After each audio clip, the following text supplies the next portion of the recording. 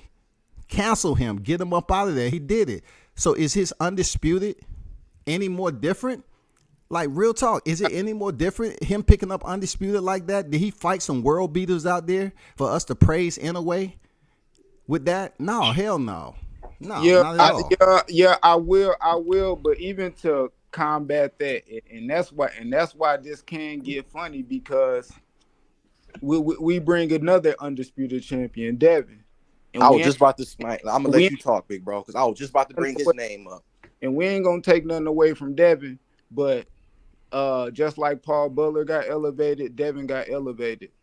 And then, but Devin's elevation didn't have anything to do with the undisputed. Okay, it didn't have anything to do with the undisputed, so to speak. So when Devin did it to get undisputed, he fought Kambosos, who beat Tio, bro. Like, he did it. He did it to put himself in a position to hopefully fight Lomachenko. Like Kambosos, man, that nigga couldn't hold Nodito Donaire Cup, man. I mean, he can, but then when we talking about who Inoue beat, and then Inoue, man, dude, dumb nice. He been a champion since 10 fights. You know what I mean? What, 4 or 5 fights? Since his 4th fight, bro. Let me say something really quickly. Devin Haney being elevated has everything to do with undisputed, by the way. And then it's like, so it's just one fight. It just like Nonito did have more than one fight to get all his belts, and then bro, them guys, dudes, they was better than Kambosos, man. Like, come on, man. Like, I mean, respect to what Kambosos did, but I don't know if that's the discussion. I think at the end of the day, I'll just be talking as far as the fighter, how good he is as a fighter. You know, and what's this like boxer of the year? Y'all Yeah, talking? yeah, yeah. It Uh, started with Bivol and a new way, shit. and yeah, I think Bivol has the best case for fighter of the year compared to a new way. I think a new way had a great year, but Bivol's wins are just levels above. And look, we're gonna see what happened when Inouye come over here and fight CBS. If that fight's happen, if he fight Cool Boy Steph at Super Bantam at 122, let's see how he fare once he bring That's his the ass fight I over need to here see World and, Combat. fight Cool Boy Steph over here. Somebody who's fought the Angelo Leos, the Brandon Marinos, and those guys. Let's see how he fare over here against a fighter at a bigger division. Hey, You know what I'm saying? I hey, respect what he did. yeah, I Yeah, respect what he listen, did. yeah, and that'll be good. World But I ain't Combat. gonna lie, If it's a I fight would. I Look, no, let me say this real quick, Marky. Then yeah, go ahead, man.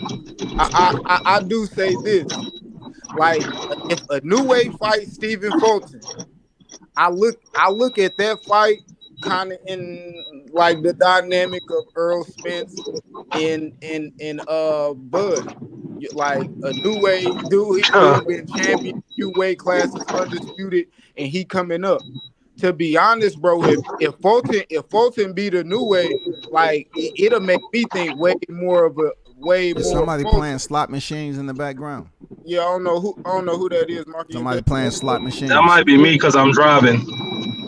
yeah, Hold yeah, on. yeah, yeah. Mute it real quick for I me. ain't got my seatbelt on. That But shit keeps blinking. yeah, that put your seatbelt on, bro. But like, but I think like so a new way moving up to fight him, bro. It's like the test to me, a new way proving he that dude. He moving up and he actually testing himself to fight a guy. Fulton actually about to go, do what he do. But if they fight, I want to see that at 122. And it's like if Fulton beat him, like the test is a new way. Like Fulton, the one that just ultimately need to show me, like, oh he really that. Like I think he good, but Angelo Leo, I, that I think both of them when fighting at the time was like, they proving that they trying to see, who really that. Fulton came out on top. Ramon, Brandon Figueroa and So I Adam wanted to get back. Lopez. Hey, I wanted to get. Hey, Q, can I get back to can I ask old boy a question? When I said that Devin Haney belt didn't have too much to do with the undisputed, explain to me why you feel it. I'm not corrected what I said. Oh, because that elevation caused all the confusion about the first undisputed, the first two fighters that were undisputed before Devin. No. That's what I We meant. talking about Devin No, Haney no, and no. freaking Cambosis, bro. We ain't talking about nobody else. Devin Haney, you was quick to say No, Devin you were Haney talking about belt the had something to elevation do. of Devin's title. That's what Bro, I'm we were talking talking about. about his belt involving him into the undisputed. How do you say his belt has to do with the undisputed fight he had at Cambosis? Explain to me that, because listen, I'm trying to let you get it out before I'm telling you why I think the way I think about Devin Haney's belt. You know what I'm Well, saying? you already cut me off, bro. So I mean, No, go ahead, you bro. failed doing I that. said go ahead. Man, don't tell me No, what I'm I just saying, failed. yeah. I ain't here to get lectured by you and nobody else. Go ahead, bro. I Okay, said so go. you ain't gonna let me talk. Cool. Go I'm going ahead, mute. bro. Go ahead. I'm dealing with a bunch of children today. What the hell going on during the holiday season, dog? Y'all didn't get no What was the presents? question concern? What was the Relax, question bro. You're the one that keeps concerning? interrupting So people pretty and then much, telling people to talk, and then you cut off people. I said Look in the mirror, go. brother. Look in the Why are mirror. you being so sensitive, bro? Go ahead and talk. Get it off. Oh, I just I ain't want you being to stay sensitive, on bro. But you were topic. directing an inquiry to me, and I you don't just let me want you to talk, bro. stay on topic. So, pull out your tampon, bro, and it's cool. Yeah, I know Hey, that shit sound good, but you don't believe it. You don't believe that shit. You don't believe that hey, tampon shit, hey, do you? after y'all get your bars off, hey, we're gonna get on to the who y'all think was a prospect of the year. All I was saying about Devin Haney Jared is Anderson. how he picked up his belt and how he defended Easy. it, but yet he was still unproven with beating a champion over there lightweight. He earned his respect by defeating Kambosos. Yes, his belt blended in with the 4-belt era, no doubt about it. But how he picked up his belt at the time being elevated, Hello? people didn't respect that. People didn't really respect that, but they do respect him, and that shit is clean now. Regardless of how he picked up his belt, that shit is none and void right now. Why? Because he went over there and beat Kambosos twice. You know what I I'm got saying? Abdullah Mason.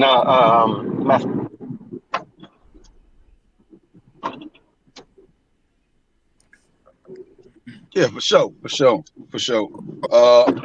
Hey, I think everybody gonna have different opinions on it, especially fighter of the year. Piro thought Jamel was fighter of the year. Hot Rod and myself thought Bivol. Oh, I didn't even get to give mine. Oh shit. Go ahead, Mark. What do you think was fighter of the year, knockout of the year, and I think everybody would unanimously agree that Carissa Shields was a woman fighter of the year, right?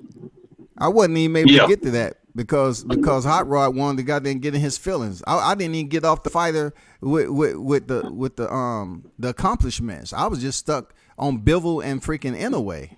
You know what I'm saying? Oh shit. Think, go ahead, finish Mortal Kombat, then big well, get yours up, and then I'm gonna go after you. I think Caleb Plant knockout was up there. You know, his knockout under Anthony Durrell. I think that was very spectacular knockout. And I want to give Charlo his props because he's 2-0 in rematches. You know what I'm saying, with Brian Castano. But I don't know. Is looking at the more recent knockout, I think it was clean. I think it was starching. I think freaking Caleb Plant did an amazing job with getting Anthony Durrell up out of there. It was a clean ass knockout. You know what I'm saying? And what's the other one? The coach of the year. That's quite difficult. You know, like I said, Rob Garcia, he's up there. Joel Diaz, he's up there. DJ, I don't know, man, because I heard somebody say earlier about longevity. Just because a fighter in his stable, you know, Errol Spence fought one time in April, Yadina Ugas, that really wasn't anything to catapult him, you know, by him picking up that third belt. I don't think it did anything to catapult Derrick James into the conversation to say he's absolutely the fighter of the year. I mean, the trainer of the year. Not in my opinion. That's all I got, man. Okay. So for the fighter of the year, and that was good shit, World Combat. You really broke that shit down good. But for my fighter of the year, I'm gonna go with Nui.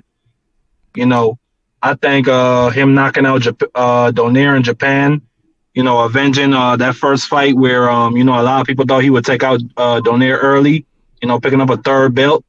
I thought that was very impressive considering you know, how Donaire had looked in previous fights. You know, he was killing shit. So I got to give Inouye his credit for that. Even though I didn't really think much of the Paul Butler fight, you know, I still give him credit because, you know, he went undisputed. So that's my fighter of the year is Inouye. Then knockout of the year, I have to go with Fernando Vargas' son because I saw that knockout live. And that shit, bro, he put that nigga out cold.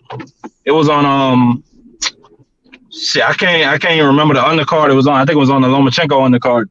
He put that nigga out cold. Motherfucker looked like he got crucified and shit. Then for trainer of the year, I'ma say Derrick James. Cause I mean you have three fighters have, you know, his three fighters have three big wins. You know, Earl Spence unified. Jermell Charlo, he just became undisputed. And then you just have Frank Martin this past Saturday picking up a big win, putting himself in the title picture.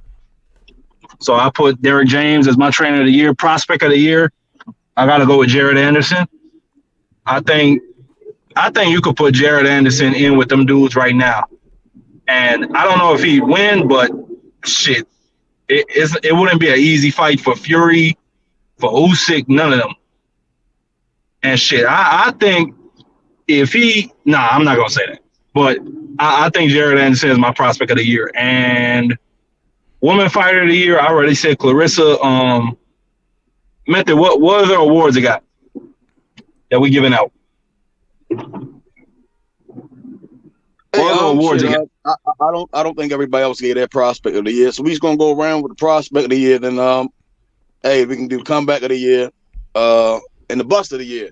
You see what I'm saying? So we're gonna pass the mic around. My buster of the year. My buster of the year. You already know. It's Teofimo Lopez. Fuck T.O. He's a bitch. He's a faggot. He's every motherfucking thing in the book. I hate that nigga. Fuck him. I hope he gets knocked out in his next fight by Regis Prograis. I do not like that nigga. Fuck him. I'm glad to see that shit is going like this for his career. Because since like time he won that belt, from the time he won that belt, he's just been acting like a hoe. From the fucking time they put them belts on him. Ball. Oh man, hey. Hey.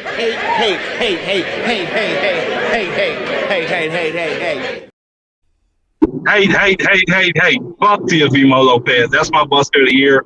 And comeback of the year. Shit. Deontay Wilder. Yeah. Knocked out Robert Helenius. You gotta be shitting me. You serious? hey, hold on. Hey, go ahead, Rob. Who do you think? Hey, bust of the year and comeback of the year.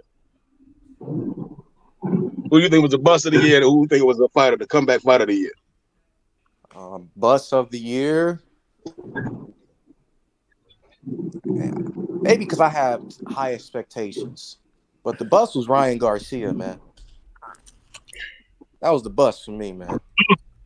Speak on that. Yeah. I expect how you niggas think tanking all them is that. I expect Ryan to be that. This nigga take this shit serious. So that's my what you say, Method? Your disappointment of the year or whatever. Buster of the year. Yeah, bust of the year is Ryan Garcia, bro.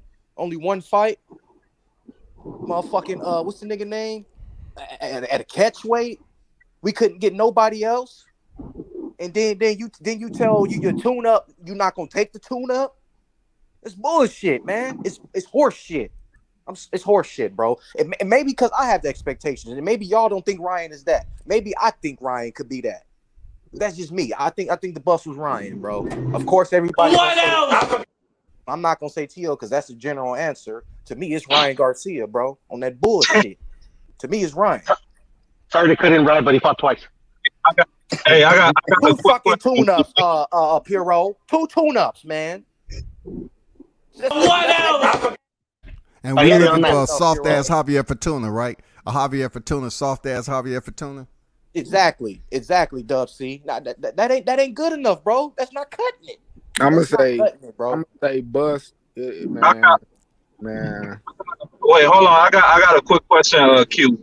For comeback of the year, do you mean like a comeback inside of a fight to win the fight, or do you mean like a fighter who came off career. a long career? Career wise, like career. Wilder is my yeah.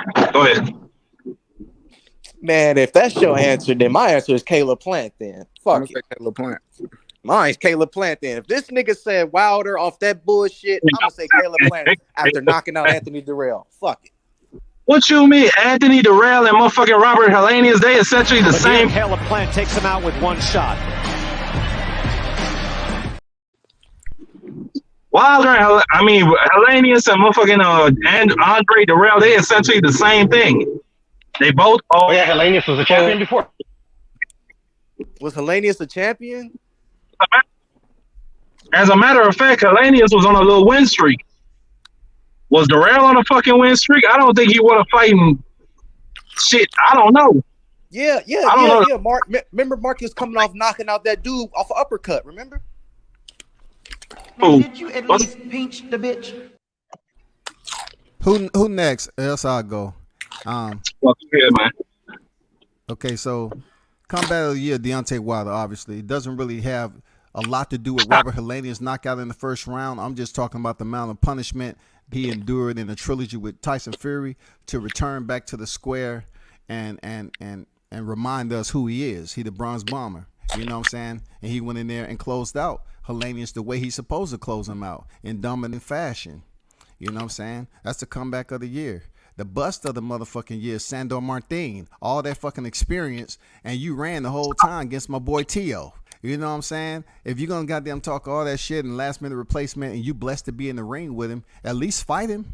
And fight the dude. You ran the whole fucking fight. You tried to goddamn check hook his ass and think that was gonna get you where you need to be. No, you ran the whole fight. You didn't do shit, and now you want to complain about losing the fight. No, man. You know T.O. is the A side. Let's be real. T.O.'s the A side. And to caveat off what Mark said, he's gonna be champion at 140, big dog. Guarantee it. I don't know who will win between him and Regis though, but he's gonna be world champion at 140 again. I mean, a second division champion. You know what I'm saying? Hey, Dub C. With a lie detector determined to win the second. That was a lie.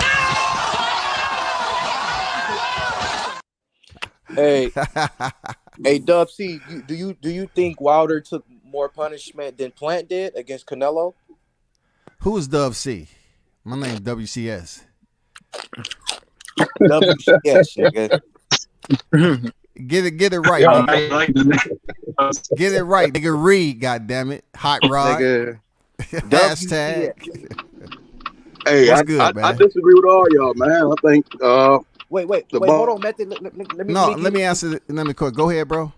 I asked because you said Wilder for your comeback, and mine was Caleb Plant, and I liked your answer. You know that made me think about me with Caleb Plant and Canelo. So, do you think Wilder took more punishment than Canelo? I mean, did Plant did against Canelo? Absolutely, man. He was in there with Tyson Fury, the best heavyweight in the world. Tyson Fury knocked his ass out, bro. Like Tyson, hey, Deontay. Anybody tell Deontay, my guy, but he took a lot of punishment, a rematch, and a trilogy. A lot, bro. A lot of punishment.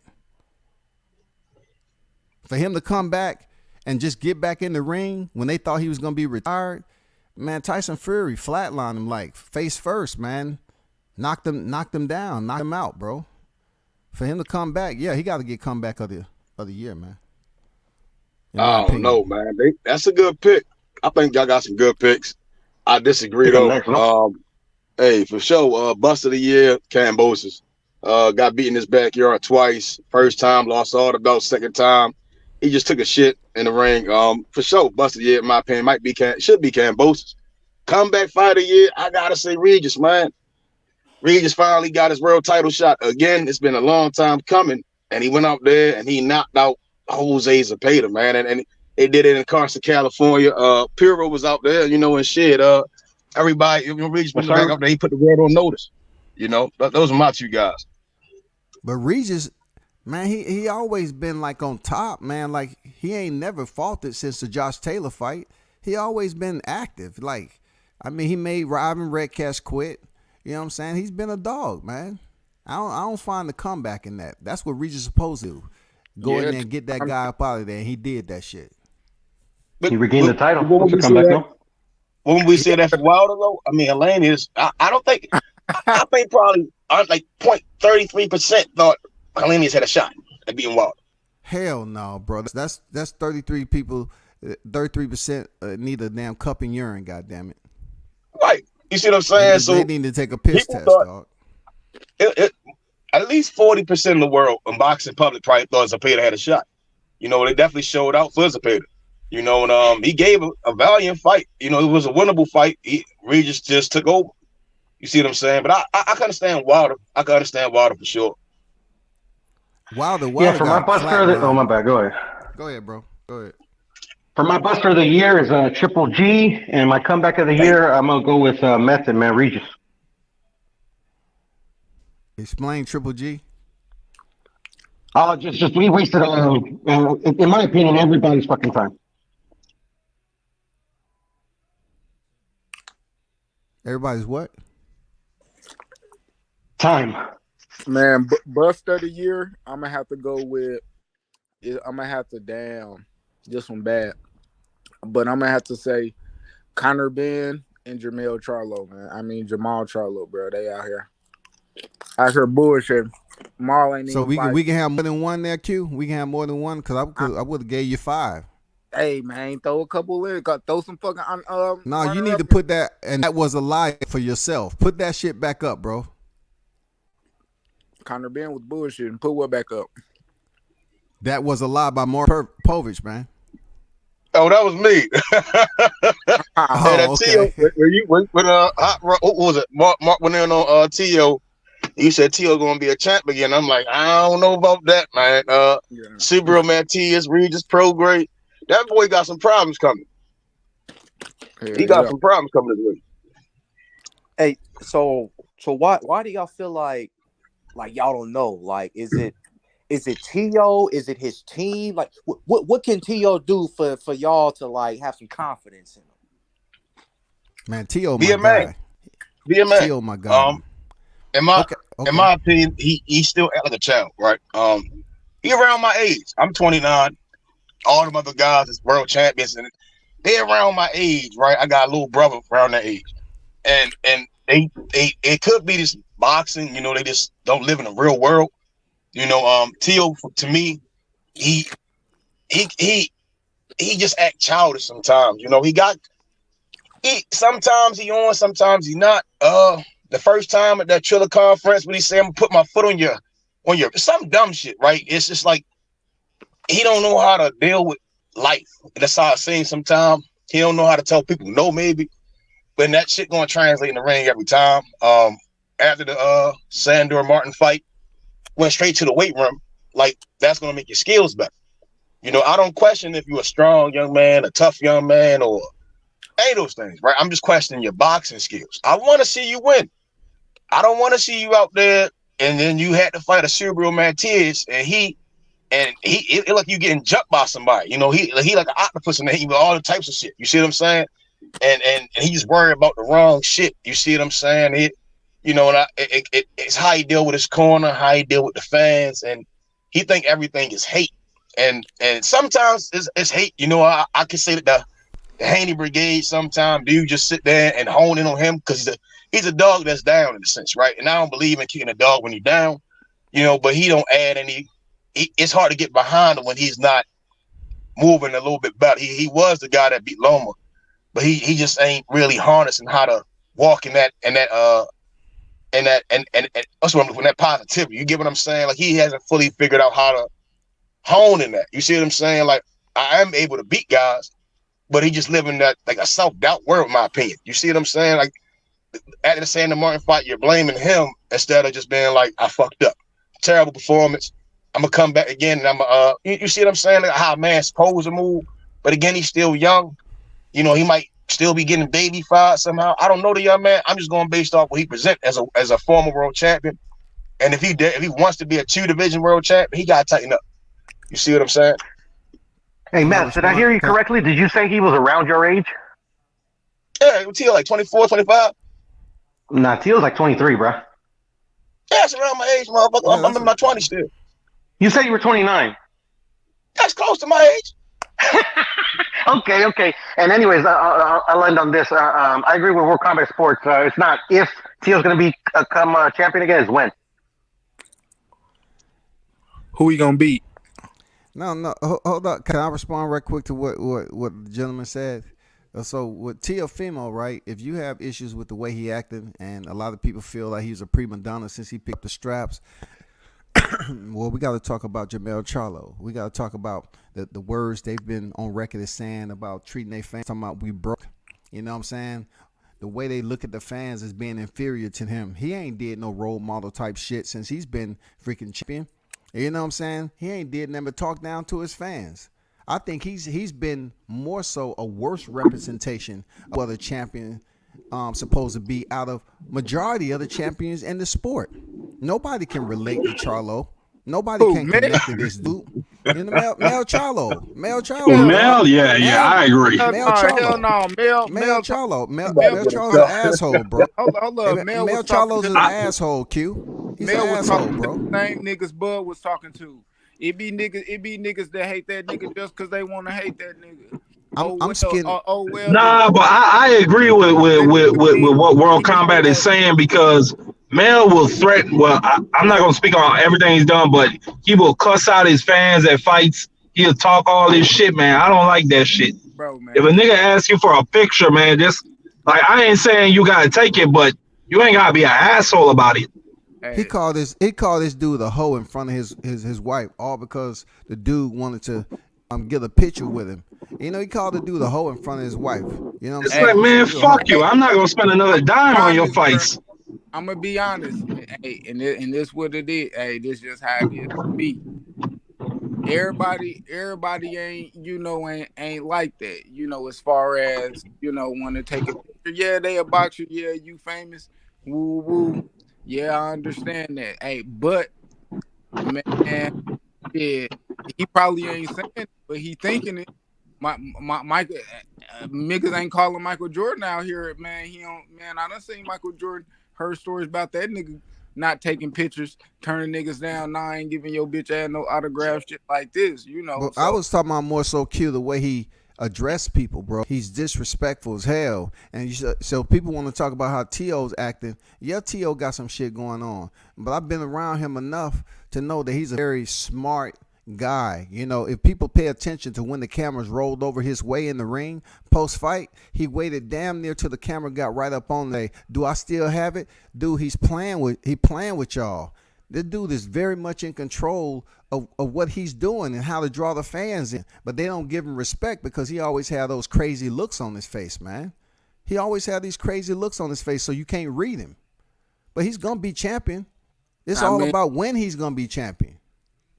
Yeah, I mean, I got to see who he going to be to be champion. Shit, I don't know who the fuck. I know he ain't going to be Regis. I'll put a little cheese on Regis that. is all the way over there to WBC. Isn't he coming up on the IBF route or WBO or something like that? Is he going to WBO? Nah, Sandro Martin was some WBC shit. They'll fuck up Puello, in my opinion. Sandro Martin was some WBC shit. I mean, I don't really think it's like that because it was only 10 rounds, They trying to make Regis versus Adrian Broner, so I don't see Ifeoma Lopez getting that Regis fight. They trying to build up Regis Prograis and Adrian Broner. Yeah, I don't think he's gonna go that way. I think it's just probably some ranking type shit. Get yourself up there. You do that. You do this for the WBC. You shit your next fight. You probably on some IBF shit. Who knows? But y'all don't put too much blame on Sandro Martin for running.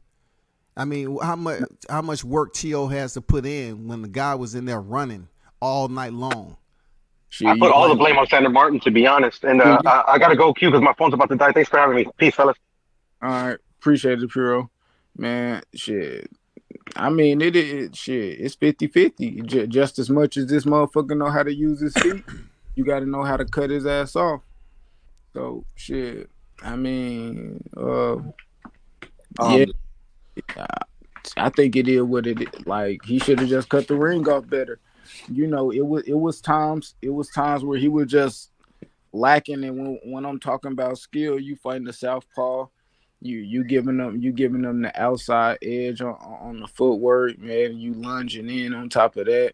You gonna putting yourself in positions to get hit.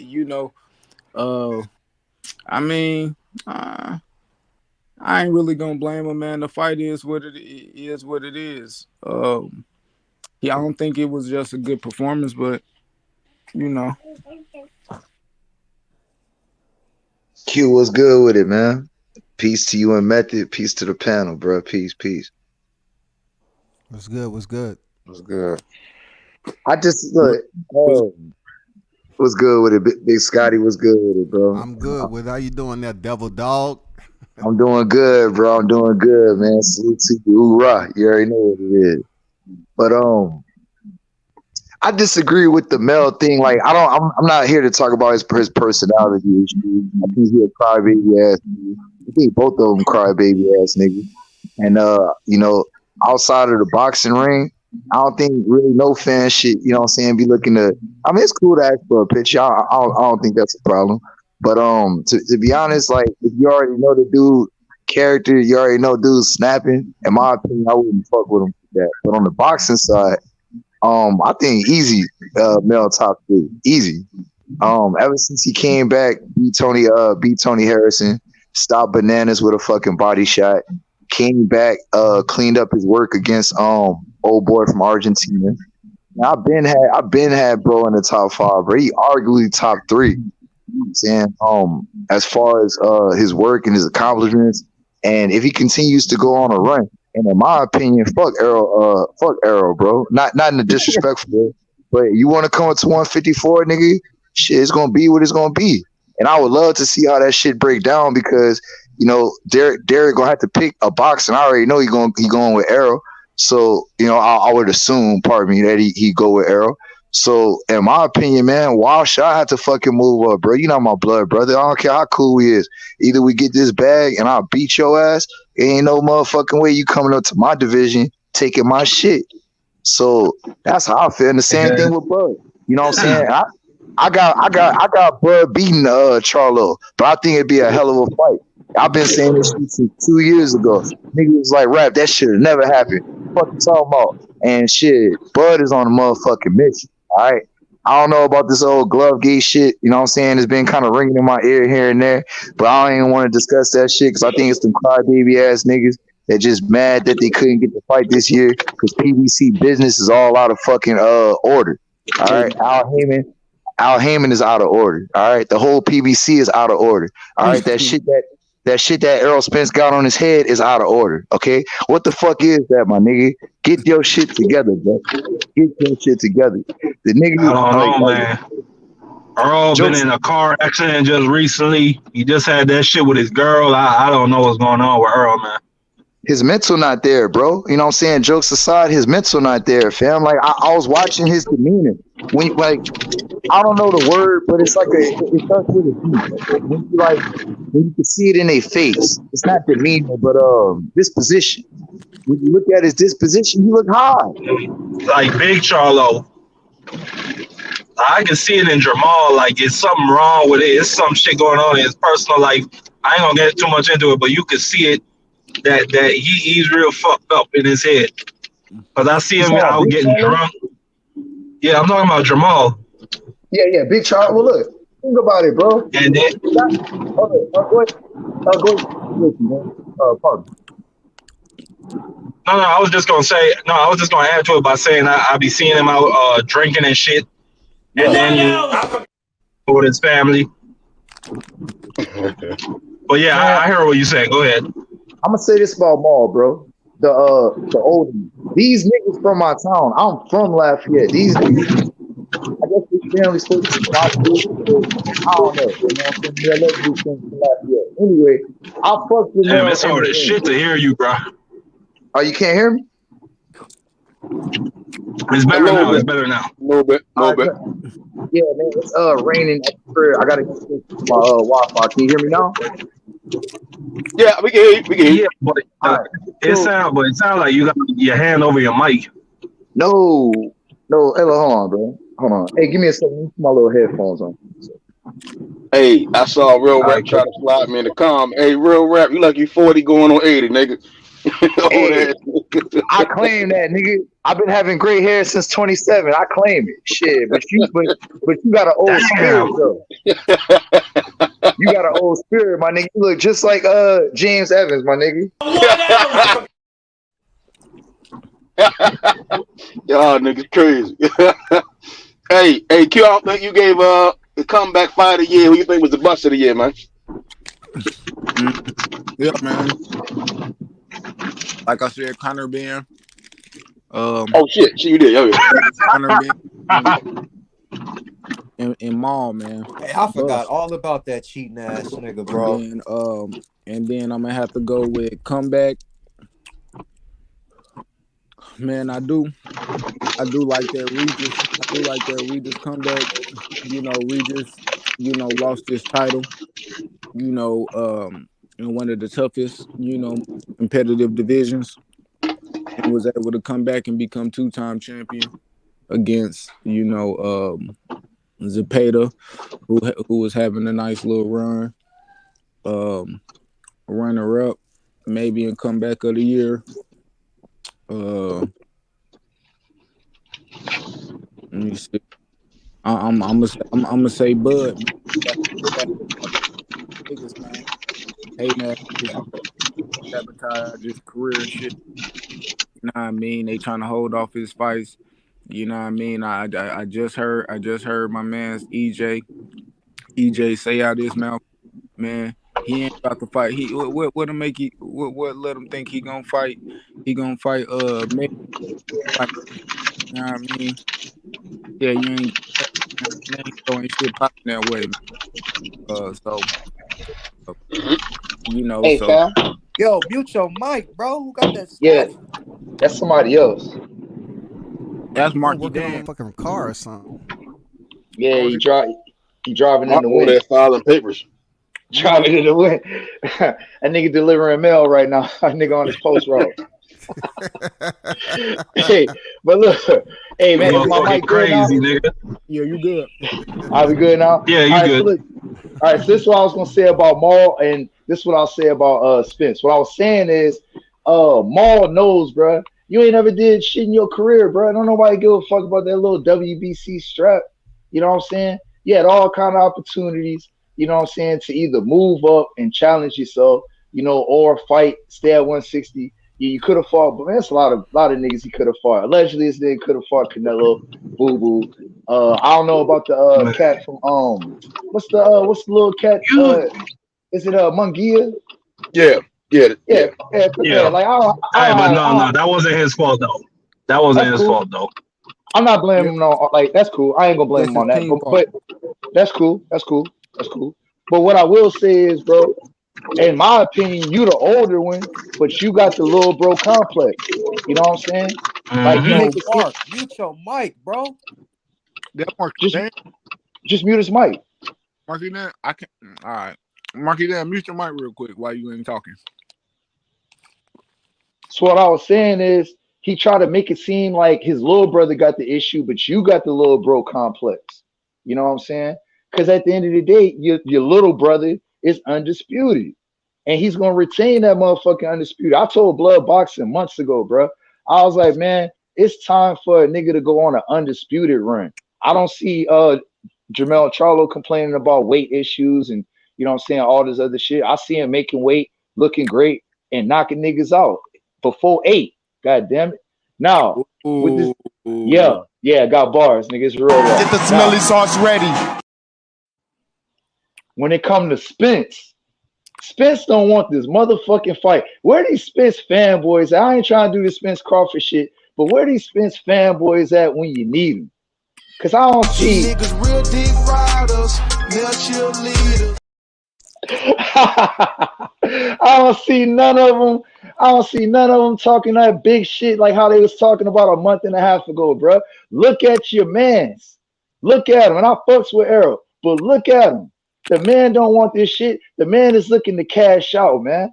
They asked the man direct. I watched the little Dante or whatever his little media dude. He asked some good questions. I like his line of questioning. And at the end of the day, bro, you not no superstar, nigga. When you retire, you not going to the Hall of Fame. And when you retire, nigga, nobody gonna remember you, bro. Period. You talking all this legacy shit. I don't see it. Nigga, I saw you was walking a little bit slower than when Terrence Crawford knocked out Sean Porter. You was walking a little bit slower, nigga. You know what I'm saying? Like you got a bad habit of trying to get away from smoke lately, it seemed like. And I don't know what the fuck going on with you, Arrow, but you need to get your shit together, bro. You know what I'm saying? And I'm not really so much mad at Arrow because this is who the man is. I want Arrow fanboys. Where the fanboys at? Nigga, where the fanboys at, nigga? I don't hear Grown man bars, something he gotta deal with. Cause no matter how many of them fabricated lines he said, it ain't gonna equal up to this real shit. facts, nigga. Facts. The goddamn fanboys is crickets in this bitch.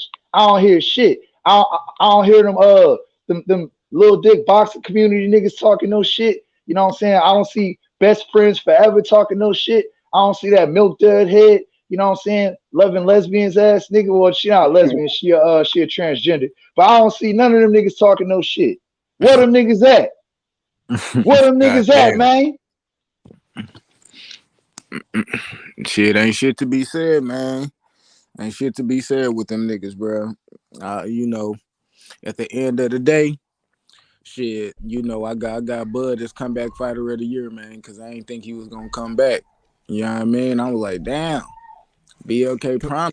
Never heard of it. Well, he really getting this. He gonna get that bread. He this. He that. Oh yeah, we seen him. He came back knocking nigga the fuck out, man. And now this nigga Earl talking about he got options. Hey, I wanted to ask, did anybody hear of a freaking possible fight announcement before this accident? Because he say 3 to 4 days he's about to make the big announcement, but stuff start hurting. Did anybody hear that they supposed to make an announcement? You know what I'm saying, around that accident, fateful accident? Man, didn't that nigga say he was on a plane contemplating, talking about he ain't know who he gonna fight or when he gonna fight? I got something for that. I think he did say that, Q. Shout out to everybody on the panel too. Salute to everybody. Big blunts. Well, Big blunts. Feel me. Shout out to my Maryland. Hey, where my Maryland homie at? Where you from? Where you at? Real rap. Yes, sir. Yes, sir. Baltimore. Yeah, I'm right here by BWI, Brody. Salute, man. Salute to you. Yeah, so shit. What was I gonna say? I heard. I think it was Just Do Boxing, but he said when he was out there with his feet on the ground, he said Fedora told him that he was gonna be on the Spence undercard in February.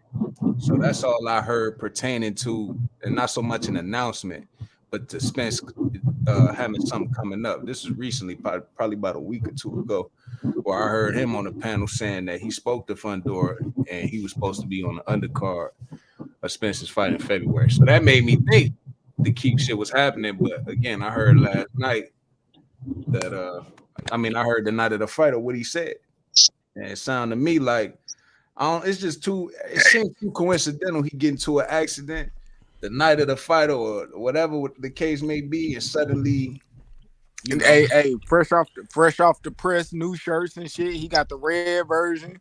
You know what I mean, with the door open. Hey, what y'all think Spence? What y'all think Spence weight was when he got on camera? What do you think he was like? What do you think his weight was? Because he looked like 195, 200. He gonna fight in February. Man, easy 185. Easy 185. That's what I was gonna say about 185, bro. I was gonna say the same number, Q. Maybe even more. It's easy. None less than 170. I don't know what Fundora talking about. I looked at I was looking at him in combat. I think you brought it up last night about his weight, and I said he looked like he could make 47. But when I was watching him on the screen and shit, I didn't see what I saw from the pictures. I got on Twitter, and Michael Montero said there's no way he was ready to fight November 16th. And I actually seen that side shot and posted it on my community post, like, yo, he really do look kind of big though. I don't know if it was the sweater or what, but I ain't see it like that when I was watching him on the stage and shit. But when I saw the picture, I said, damn, bro, really is kind of big. I don't know if he can make 47 right now, shit. And I don't think he was ready to fight in November if he looked like that. But then somebody else said, it don't take nothing but a few weeks for you to blow back up, really. You know what I'm saying? If you get some news and then you get back to your old habits and shit. I mean, I kind of see that, but let's look at it in the February sense. Do you think at this point in time in December, the way he looked, he would have been ready for a February card? Does it look like he in training camp? He don't look like it to me. Hell no. There's gonna be another fat camp. I mean, that's nigga like what, skull look like it has fat on it. But how much does Earl really cut down from? Because I hear niggas say he's big like a middleweight. Bro, I'm like 195 right now, bro. That nigga Earl, like he's about 2. Bro. Right now. I'm about 195 right now. I can get down to 140 something. That nigga about 2 something. Man, that nigga EJ fiending to get knocked out by Earl. He know he can get up to like 180. EJ fiending to get knocked out by Earl. I mean, my bad. I mean, Canelo. Yeah, he smoking that shit. Q smoking that good shit. I see. And y'all and I'm about to roll back up. I just got to make sure the baby's good. You know what I mean? Got to make sure the baby's good. But let me go ahead and roll up too. But like, EJ fiending to get knocked out by Canelo, bro. He fiending to get knocked out by Canelo, which is telling you, like. He done. He can go up, bro. Like, oh man. And then, bro, like he just Bro, all that spinning the block shit, bro. This big capping ass nigga, bro. Like, what's up, nigga? Like, I Get him, tell you, that Q. nigga cannot pass the fucking stop sign, bro. Dog, throw And up them one of your street lights joints, get man. on. You got to throw up one of your joints, Q, on that for real. You got to throw Man, one I of got your one sound for bites, his man. ass, man. I got one for his ass, man. God damn, man. Spin the Fucking, block. You can't stop at the fuck it, stop man. sign. We some family men. We getting it paper. You know what I'm talking about? And I had to put that out there, bun, because a lot of niggas doing a lot of fugazi shit out here, man. You know what I'm saying? These niggas, they flip-floppy, they pitching and they catching with these boys, and they doing all this. So, and if you gay, that's cool, but be gay and come on out and be that. Don't be in front of us and acting like a straight-up G, and then you get over here and you letting these boys bust up your back. Classic. Keep it real, man. Shout out to the OG Pimp C. Stop the cap. Coming out here lying to us, talking about you gonna spin the block. You can do all this, you can do all that. Bruh, you can't do shit, bruh. God damn, bruh. I ain't gonna lie. Like, I'm thinking we gonna get more clarity, more clarity for what could be. But all of a sudden, this nigga got options. This nigga got options now, dog. Oh, and then on top of that, bro, this nigga said, man, this was once Mr. Tune-ups for niggas that ain't anybody other than Bud, my guy. So go on, come out. Let me see what your options is, bro. Cause at the end of the day, this shit poker, bro. This a game, this chess. That mean ultimately you have to make a move. So let's see the move you make, my guy. And I know it's gonna be some bullshit, bro. I know it's gonna be some bullshit. This nigga talking about spinning the block. This nigga got a brand new bike with not a scratch on it because he couldn't take that bitch down the big hill. He can't ride down the big hill that everybody be going and ramping on, man. With the stop sign and shit right there. He can't ride down there. This nigga gotta stay on Heyman Boulevard, man. Heyman Street. Facts. Ain't gotta be in before the street lights, nigga. Man, hey, them street lights come on, my nigga. What he say before he went in the damn elevator, bro? Is that shit echoing? Yeah, it's my shit. I don't know why my shit. Yeah, you got echo, real right? He got an echo? Yeah, I'm gonna drop down and come back. Echo still there? Yeah, like Drop off. Yeah, the echo still there. Yeah. Hold up, that might be you, Q.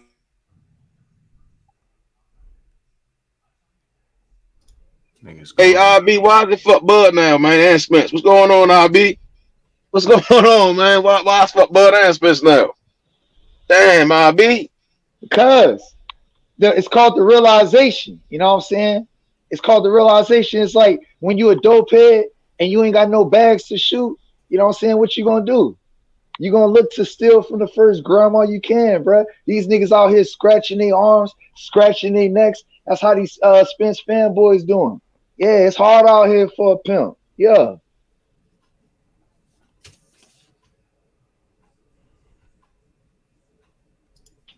I just want to know this, Q. What I was saying before hold on. What I was saying before I came down is this, bro. When the man asked him the last question before he walked in the elevator, what he said, I don't know. I gotta call Al. That's my nigga. We get money and all this shit. Like, my nigga, is Al in your bedroom too? Is Al out here getting you strawberry cakes, my nigga? Like, what's up? Fresh strawberries. Shit, he said he'll spend the block the money right. That's what he said. That shit rubbed me the wrong way, man. You can't spend the block if you can't drive all the way around that bitch.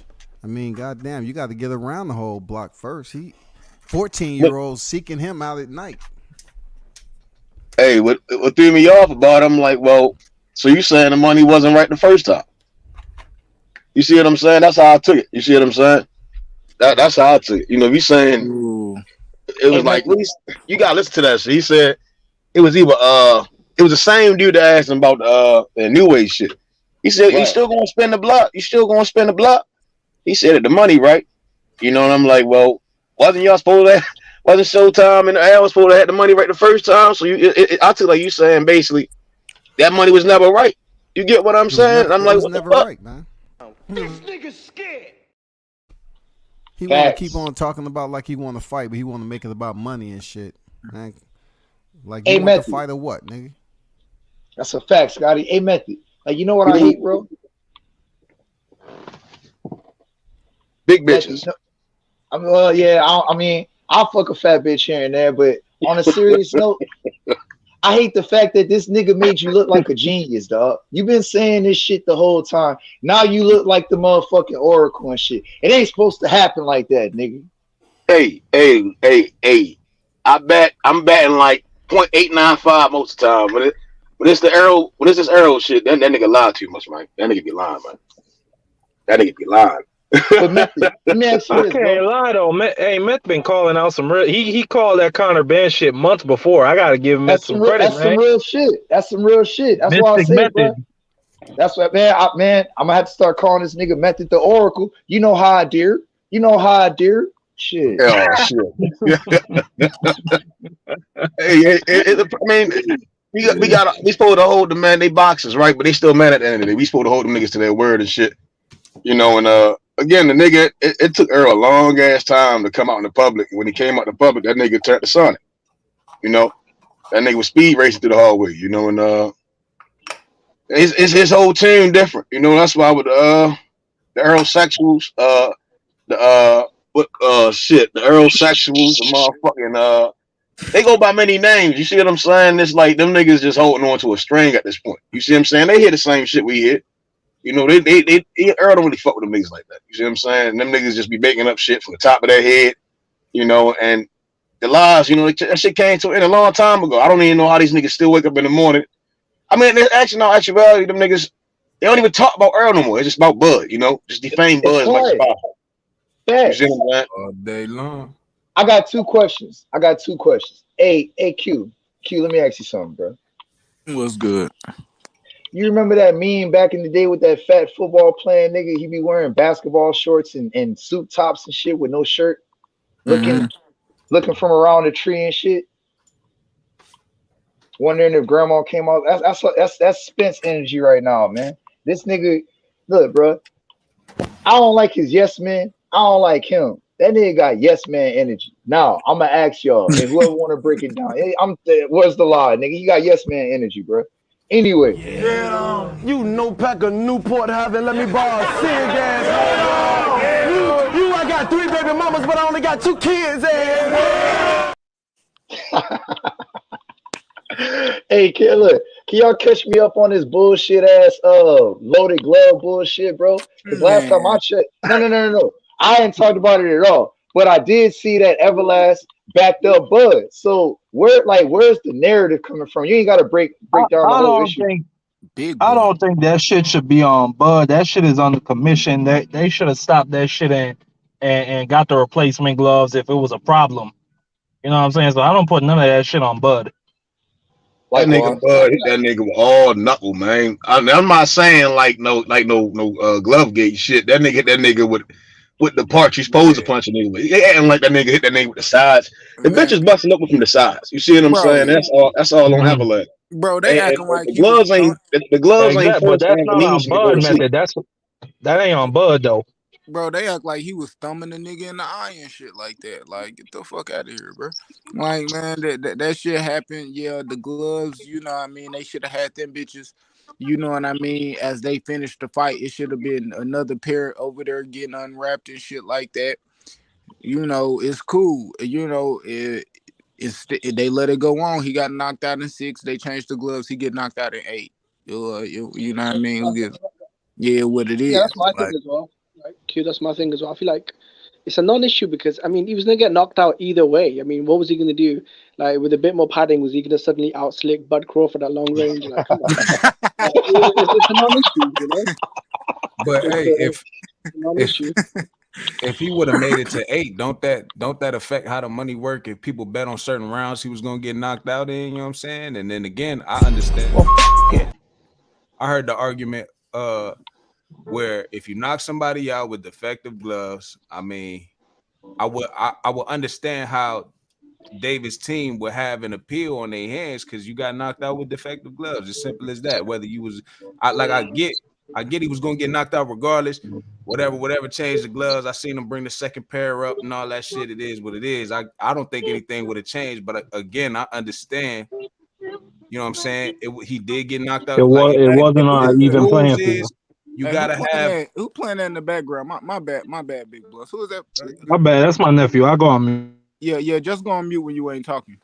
Yeah, I'm just saying, if the rules is you can't have defective equipment and you knock somebody out with defective equipment, that's grounds for you to go ahead and appeal it. And I mean, whether it gets approved or not, it gets approved or not, and they both get a no contest, run it back, whatever the case may be. I don't know. No, But again, I think he would have I got don't want knocked to out see. regardless. I ain't I'm even gonna gonna say lie. it The run best back, thing, and I ain't got no but problem with it actually being a no contest. Like if David Ebenezer do that and they find that like the commission was incompetent, you know what I mean, that they ain't do the right thing and they go to a no contest. I mean, it is what it is. We still got the footage. Like we still seen them get like put it wherever it is. Like we ain't tripping and we still gonna be saying 10 knockouts in a row. My And nigga. be somebody out there, oh man, it was a no con. Okay, yeah. Go they let me said the same shit Yeah, about Roy.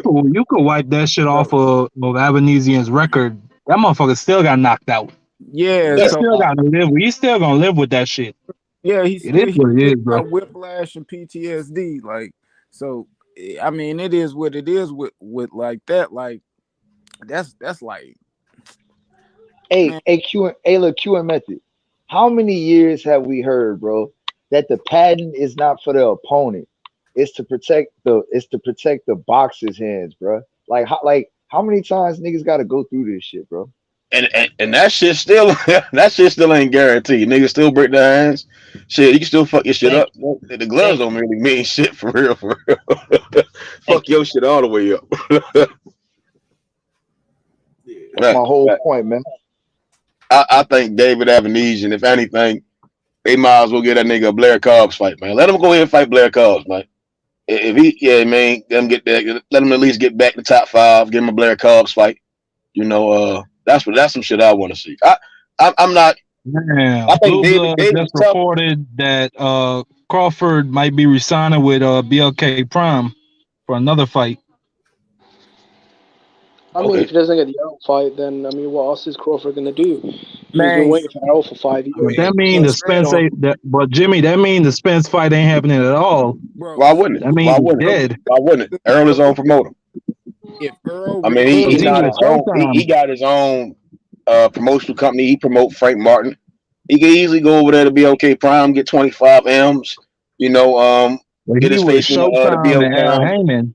He not with Showtime. He with Al. Not even with Al. Yeah. He fight with TGB, right? But he still got his own thing. He don't got no Showtime deal. He was So he fighting on don't got Fox. no so yeah, he ain't got no what you call it, network deal. No, I mean, Boots He's a got the network. network deal. Boots has a network deal. Okay. Earl really can mastermind his career right now. But like Bud said, he not his own boss. But we gonna see 2023. We gonna see what Earl really about. I'm gonna Yeah, be honest, you think Al Heyman would let him fight on BLK Prime? If he his own Be honest. fucking man, if a motherfucker come to you say, "Hey, that's like, hey, so But we've established he's not his own man. We've established that. we don't know yet, right? I hope Earl is his own man. This is not about him being his own boss. He is his own man. He thinks for himself. And sometimes you got to think for yourself and do what's best for you. Not like him and Al could be close as ever, right? Like, but at the same time, you gotta be like, all right, Al, you know, I gotta go ahead and fight Bud. These niggas think I'm scared. You see what I'm saying? These niggas think I'm a hoe or something. Yeah. You see what I'm saying? And that's something he gonna have to go do. You see what I'm saying? Nigga keep knocking on your door telling you to come out and fight, and you in the living room talking about, hey Al, you know, can you go Yeah, he talk to got to him? jump off the porch. It ain't I gonna, agree with they you. can only hope it so much, cause that's all we saying. It's a nigga calling a nigga out to fight, and a nigga sitting in the living room picking up the blinds. You see what I'm saying? Yeah, he got to jump off the porch if he wanted that fight. It looked like Crawford resigning with them niggas. 25 He M's probably a get that piece. bank too. We know we gonna buy the fight. Everybody on the panel gonna buy the shit. It's time to make the bitch a knot. Mm-hmm. You see what I'm saying? And And Showtime ain't gonna you pay for can't. that shit. BLK will pay for that shit. I know bro. that. Bro, this They'll put the money up. I mean, but kind of what at hand is what we looking at is this, bro. I'm gonna look at it in reality. and this before Earl even came back out after all this. When I heard Bud talking, he said, "Yeah, man, the nigga said he won't spin the block. He come back, we can fight. I just wanted to be fair.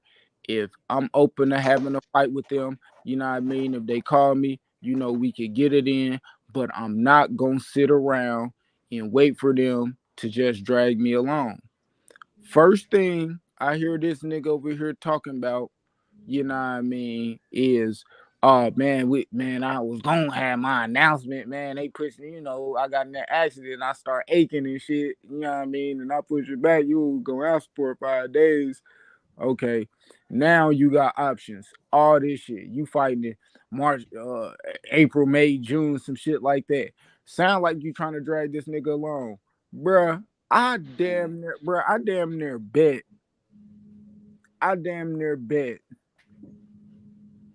Bud fuck around and fight before this nigga fight again. Yeah, why not? Shit, Bud like- got more options than. Bruh, In reality, in right? front of Bud got more when options. Earl only option is fighting Bud. Your whole Monica was strap season. You see what I'm saying? You came out your last fight. You saying you want Bud, but then your team, your suits ain't show that. You see what I'm saying? Everything that you saying ain't adding up to what the people that back you or do the paperwork for you and the money for you aren't showing that. You get what I'm saying? So yeah, I can definitely see Bud fighting again. Way before Earl get in the ring. If Earl saying his leg hurt, his feet hurt, whatever the fuck going on, like having pregnancy symptoms. You see what I'm saying? The nigga, the nigga got to figure something out, and next fight got to be Bud, bro. You can't talk. I don't take tune-ups, and then all of a sudden you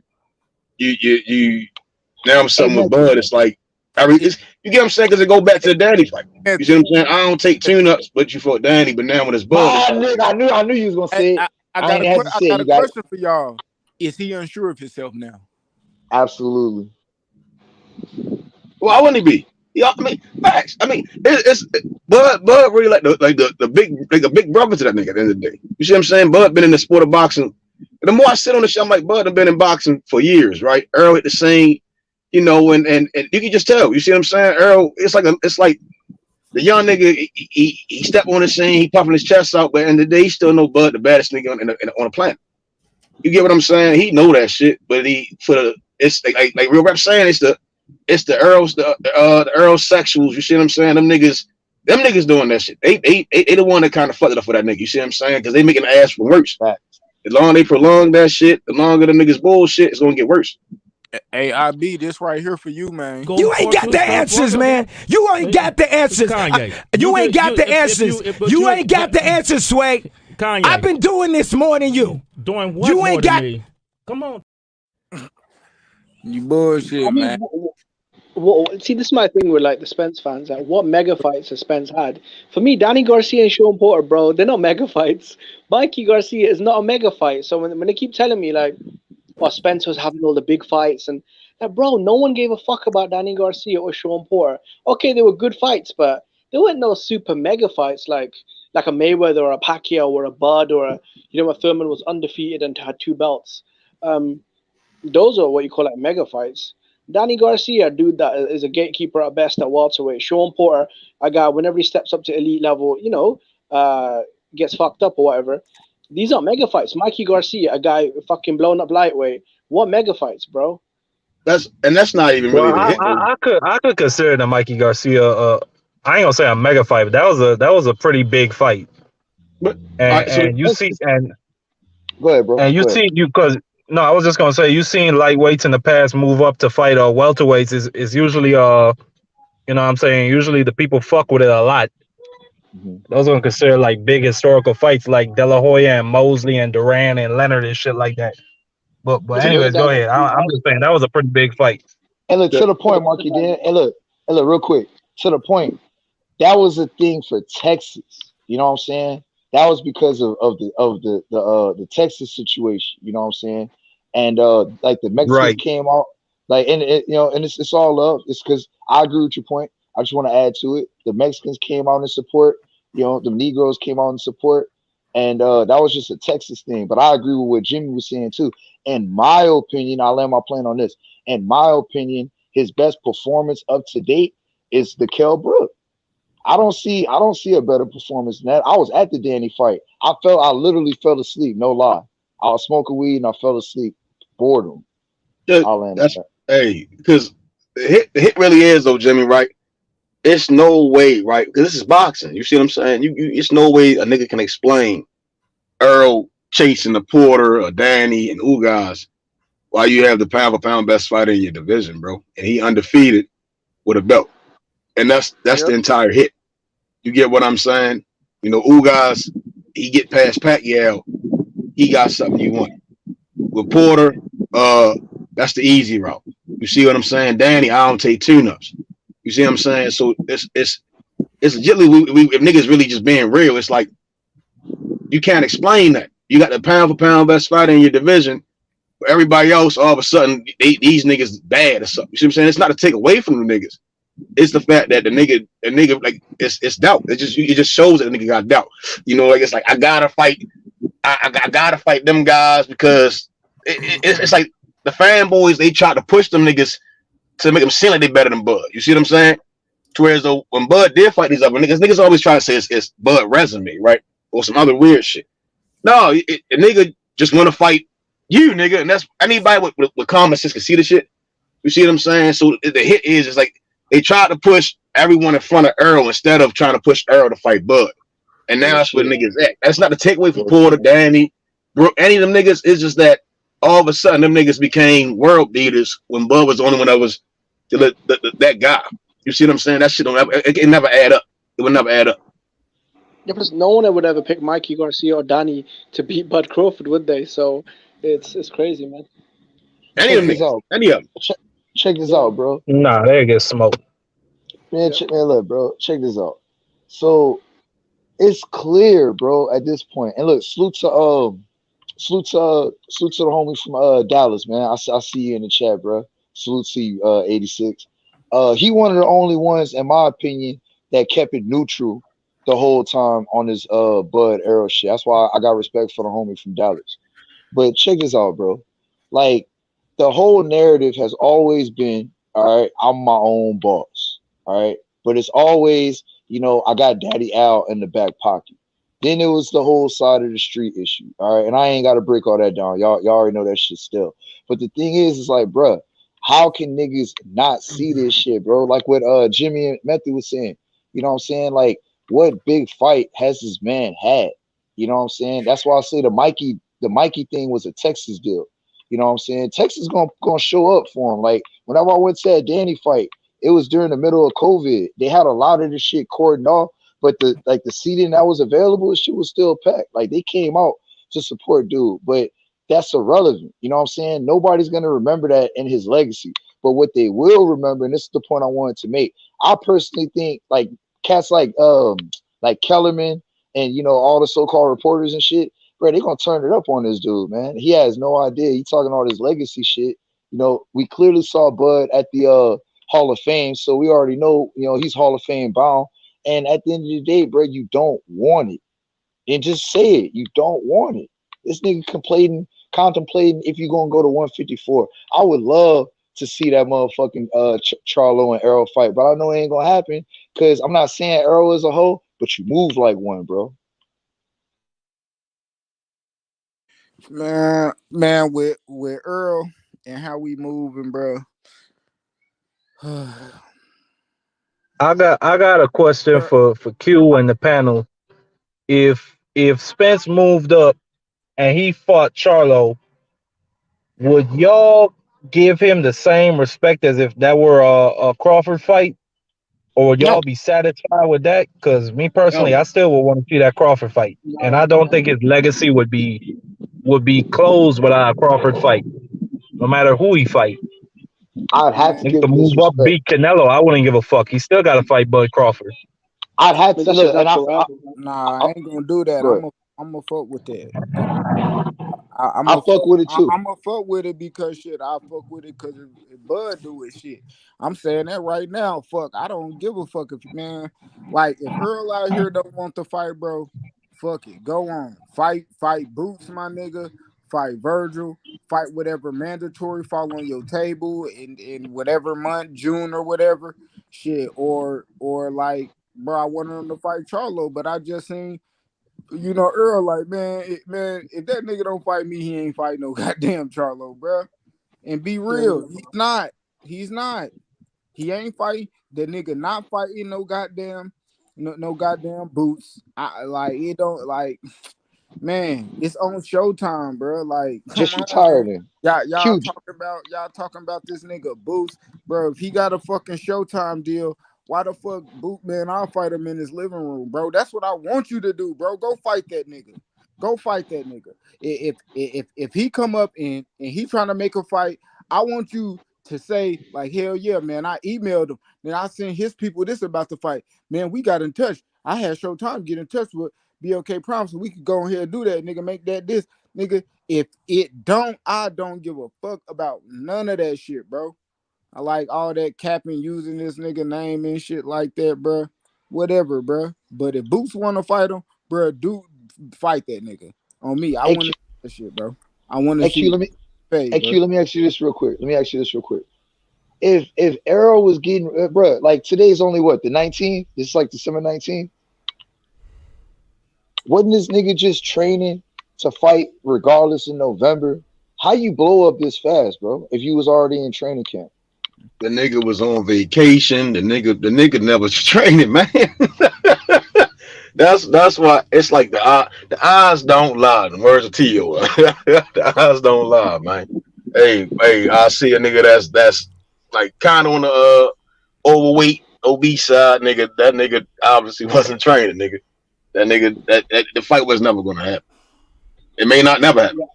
Exactly. I mean, my thing with Earl is, he's a drunk sodomite, and he lives that lifestyle. You can clearly tell he's he's slurring, he's looking soft.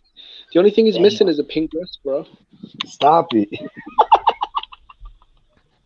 Hey, Knockout, bro. If you could pull up, man, I'd love to speak to Knockout because we ain't got to talk all the past shit. I would love to speak to Knockout on the issue of this interview, bro, and just the checking of the energy because I like Knockout's viewpoints on Arrow. Like I ain't even trolling. I'm being real serious. Do you know the energy thing is? I was actually, and this might surprise you, I was actually a big Spence fan, right? When he beat Brock, I was like, yo, man, this guy's the next thing. Because he was acting like, when he was running up on Danny Garcia, Sean Porter, Keith Thurman, this dude was acting like a fucking bully, a wolf. But that confrontation in that hallway against Bud Crawford, bro, I have to tell you, man, he kind of bitched up a little bit. Because when these guys were face to face, Errol had his hoodie up, he was looking down for his phone, he was talking to his friends.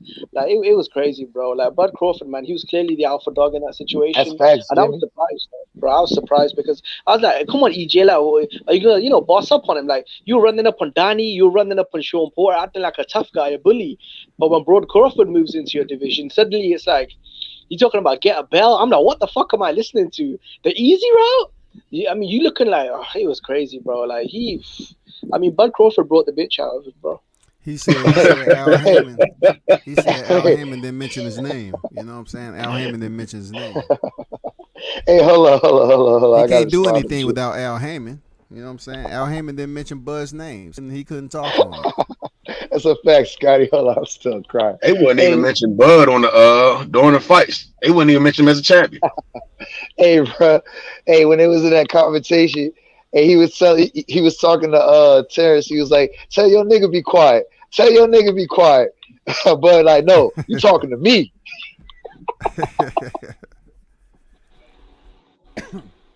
Yeah, that was crazy, man. But this guy was supposed to be a bully, bro. He was at Danny Garcia, making Danny Garcia look awkward, running down on Sean Porter.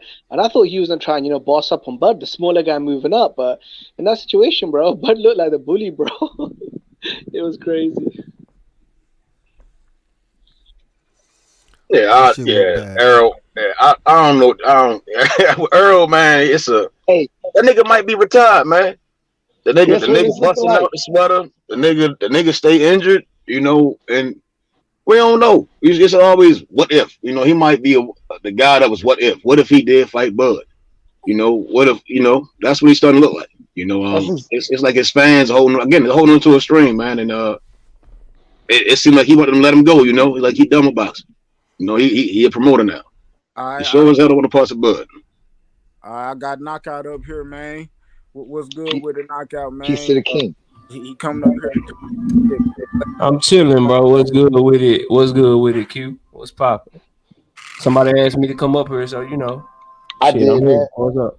I appreciate that, King. Appreciate you, bro. I just wanted to address. I just wanted to hear your viewpoint on what you thought about the walk off interview and where we are now. Because I know you said that Bud duck, and I can appreciate your viewpoint. I'd like to discuss it, bro. If you got time on it. Walk off interview. What walk off interview you talking about? Because it's been When you Like the talking about all the different interviews this weekend. Because it was a lot of them. the okay, one well, when like Earl said, mhm. when the guy asked him, right, if what happened to spending the block? You gonna spend the block? And Earl said, if the money right. I mean, shit. I don't think nothing of it. To be real with y'all, like if somebody pulled what Bud pulled, because what he also said was that they, like I told y'all, he felt blindsided. They ain't know shit about BLK Prime. That Bud was doing all that shit with them behind the scenes and didn't tell them nothing, but told BLK Prime everything that he was doing. He also said all of that. So of course he don't know, cause shit, I don't know if they re-engaged with Bud yet. So it depends on if they actually talk. Is Bud gonna be asking for more now? Because now he got, he's claiming BLK Prime gave him $10 million and shit. So is he gonna come wanting more money from the PBC now? Like all that shit depends on what Bud gonna be asking for. Is he gonna want more money? Is he gonna ask for even more shit? Is will Al Heyman even want to re-enter negotiation with somebody that they feel like pulled the rug from up under their feet and shit? So it depends, bro. I think that he clearly wants to fight. I think that he clearly has showed that that's what he wanted to go after. But shit, it's in Bud court right now because he the one that pulled out of negotiations and pulled out the fight the last time, bro. So I mean, they gotta gauge his temperature, see where he at with it. Yeah, knockout, bro. I just want to ask you something, bro. How you saying that blood blindsided them? According to Crawford, Al Heyman told him, "Look, EJ's fighting in November. I'm making 8 figures with or without you." So when you're making threats about moving on and fighting this year, how can you be blindsided if the other person does the same? Very simple, because they told him that, but he didn't tell them shit. Well, according to him, he told Al Heyman he wants to fight this year, regardless. So But he never told them that he was negotiating with somebody else. He even admitted that, bro. yeah, he said the BLK came to him first, and his response was, "Look, I want to try and get the EJ fight first." And then when EJ disappeared from but again, he never told them that he was talking to them too, bro. yeah, but that's He not none of told, their business. but BLK. But here's the difference, Jimmy. BLK Yeah. Prime knew that he was talking to the PBC for Earl Spence fight. They knew that shit because he told them, Yeah. "Hey, I'm trying to make this fight with Earl Spence. Appreciate y'all." You know what I'm saying? Whatever he said, he told them, right? They knew about that shit. Yeah. He didn't tell PBC anything about BLK. That's the difference, bro. But that's none of their One business, side, though. one side knew everything, right? One side knew everything that was going on. The other side knew nothing. So if I'm talking to you, Jimmy, and I'm talking to Q, and I tell Q everything that I'm doing with you, hey man, me and Jimmy, we setting up a debate. He said he gonna pay me this to do the debate. He said this, he said that. But I really want to go. You know what I'm saying? I want to give you a chance, Q. So this is what Jimmy's offering me. And then I come back to you, but I don't tell you shit about what Q got going on. I don't tell you nothing that he offering. I don't tell you shit. Who am I really trying to make the deal with? I'm trying to make the deal with the people that I'm telling everything to, bro. It's very simple logic and common sense, bro. So when he told Al Heyman that he had $50 million, Al Heyman's response was, "No one else is touching it." So I'm not sure what you mean. And also, as an independent contractor, why is it Al Heyman's business what backup plans Bud has? Because Al Heyman's already talking about EJ's fighting in November with or without you, and he's got 8 figures ready on the table, which we know is a lie now. So when you try and well, what do you guys say in America? He bluffed him. Cash. He tried to bluff Bud to try to get the fight for his guy. He tried to bluff him, and it failed. Bud into a shit deal, though. I'm saying you tried to bluff him to get a shit deal, though, right? So you signed his contract. You came to my channel. You came to my channel. We had this conversation. You're making arguments. Bud Crawford claimed that he agreed to it. So why are we saying it's a shit deal if he's claiming he agreed to everything? I thought we just wanted to fight. Why are we talking about shit that Why are we talking about? Well, this ain't fair. That ain't fair. All this other shit when he claimed that he agreed to it, right? He said I agreed to everything. So if he's agreeing to it, who are we as fight fans? Because what y'all told me forever, people told me we don't care about the money, we don't care about 60-40, we don't care about none of this shit, we don't care about any of that shit. But now, when the man saying he agreed to it, now we want to make arguments for him that this wasn't fair, that wasn't fair. But if he say he agreed to it, why do we give a fuck? Well, I mean, when did you say he agreed to only let EJ see the books? When Literally in his fight announcement for David Avenige. In his fight announcement for David Avenige, he said I agreed to everything, and then he made the David Avenige fight announcement. It's still up on ESPN, bro. Because they made next year though, knockout. They made the fight for the next year, man. He can agree to everything, but if they make the fight for the following year, and Bud made it clear he wanted. So why not sign? So why not sign that fight and still have your tune up? I sat down and let you talk, so you can ask. This ain't your panel, bro. Don't tell me to hold up, dog. Like, I mean, you cut me off. I know you're all hostile and everything. You was waiting on me to address you and give you attention. I'm not hostile. I'm not waiting on you. Let me finish down, bro. Let me finish then and stop whining. So if Who whining, bro? Hold on. Who whining? What are you talking about? All this about Bud agreeing to everything. Okay, that's true. He may have agreed to everything to make the fight happen. But what is he supposed to do if they want to fight 2023 though? What is he supposed to do? He's an independent contractor. All the damn A-side benefits and perks there with Al Hammond and Errol Spence. So what is Terrence Crawford supposed to do without a promoter? What is he supposed to do if they want to fight in 2023? He could have got back to him sooner instead of stalling. Could have did that. But the fight was moved to 2023. What is he supposed to do? Why was it moved to that? According to him, EJ would disappear for, like I told you, months on end when we talked, right? EJ would disappear to the Caribbean for a month at a time, according to Bud. What does Earl disappearing have to do with anything if he got people negotiating the fight for him, bro? Okay, but the point was it would take 2 to 3 weeks for the PBC to get back to Bud, right? No, it would take. And that was a main issue. It would take him longer to get back to them, bro, because he kept wanting shit changed. Like, do you understand that before they even? This is what you gotta understand, bro. When they making this fight, before they even bring Bud any contracts, any offers, any terms, anything like that, before that shit even happened, the first thing they gotta do is make sure they fight are good first. So Earl already agreed to all his shit. Hey, this is what we paying you. This is what we doing. He already agreed to all his shit. His shit done. So what does him being around have to do anything with Bud's side of the deal, bro? It has nothing to do with it. It was Bud. It was Bud that kept wanting shit changed, kept wanting to negotiate. No, it was Arrow. It's Arrow that wasn't. Okay, if Arrow wasn't in negotiation, right? How did had everything completed already and act like he don't know what was going on? In one sense, they say Arrow have people negotiating for him and he's fine. So if he has people negotiating him, do he really truly know everything that's going on in negotiations to agree with it? Do he know what's going on? Because he seems dumbfounded and clueless a lot of times because he keeps saying the same thing you saying. Al Hammond and them, he's paying them to vouch for him, advocate for him, negotiate for him. Does he really truly know everything that's going on with negotiation? I don't think so, bro. He knew what he was getting. He knew what he was getting. And him and Bud, they went back and forth on this shit. He said, I already knew what I was getting. I knew everything. Me and my side worked together, unlike you and Bob. Like, he let him know, like, I already knew what I was getting, bro. What I need to be around for. You had shit. Your side you had to get taken care of, bro. Well, Bob so it's clear. To do with this. And you got to understand, bro. That's why they kept. Y'all realize this Mike Carpenter dude. That's why he kept. Hey, the fight's in September. Hey, the fight's in October. Hey, the fight's in November. Hey, fights 2023. That's because shit kept going back and forth. Let's be clear. He said looking. Not on Earl's side, bro. He kept changing shit, bro. He said looking, knockout. He never confirmed. It's very simple, bro. Like, Errol Spence has been doing business with the PBC literally his entire career. Bud Crawford has never done any business with them whatsoever. Now, if you want to have a conversation about, well, it's the PBC fault they lowballing him, or it's Bud Crawford fault he was asking for too much money, that's a completely different conversation. But I think it's very clear to anyone with common sense that the holdup had to be between Bud Crawford and the PBC and not Earl Spence, because Earl Spence has been doing business with them his entire career. They know what it takes to get a deal done with him because they've gotten deals done with every single fight that he's ever had, bro. They've never had a deal done with Bud Crawford before. So it's common sense to see that he's the reason that the holdup was there, because he had questions, because he wanted shit changed, because he was going back and forth, not the other way around, bro. So to try to put it on Earl, he's the one that held the fight. That shit don't make no sense. Earl agreed to his own terms, though. Knockout. Earl agreed to his own terms. That's like me saying, me and you are doing a business deal. guess what, Nako? I agree to everything I want. But that's not how deals work, bro. Everyone agrees to what they want. It's about what you agree to, meeting in the middle, right? That's how business deals work.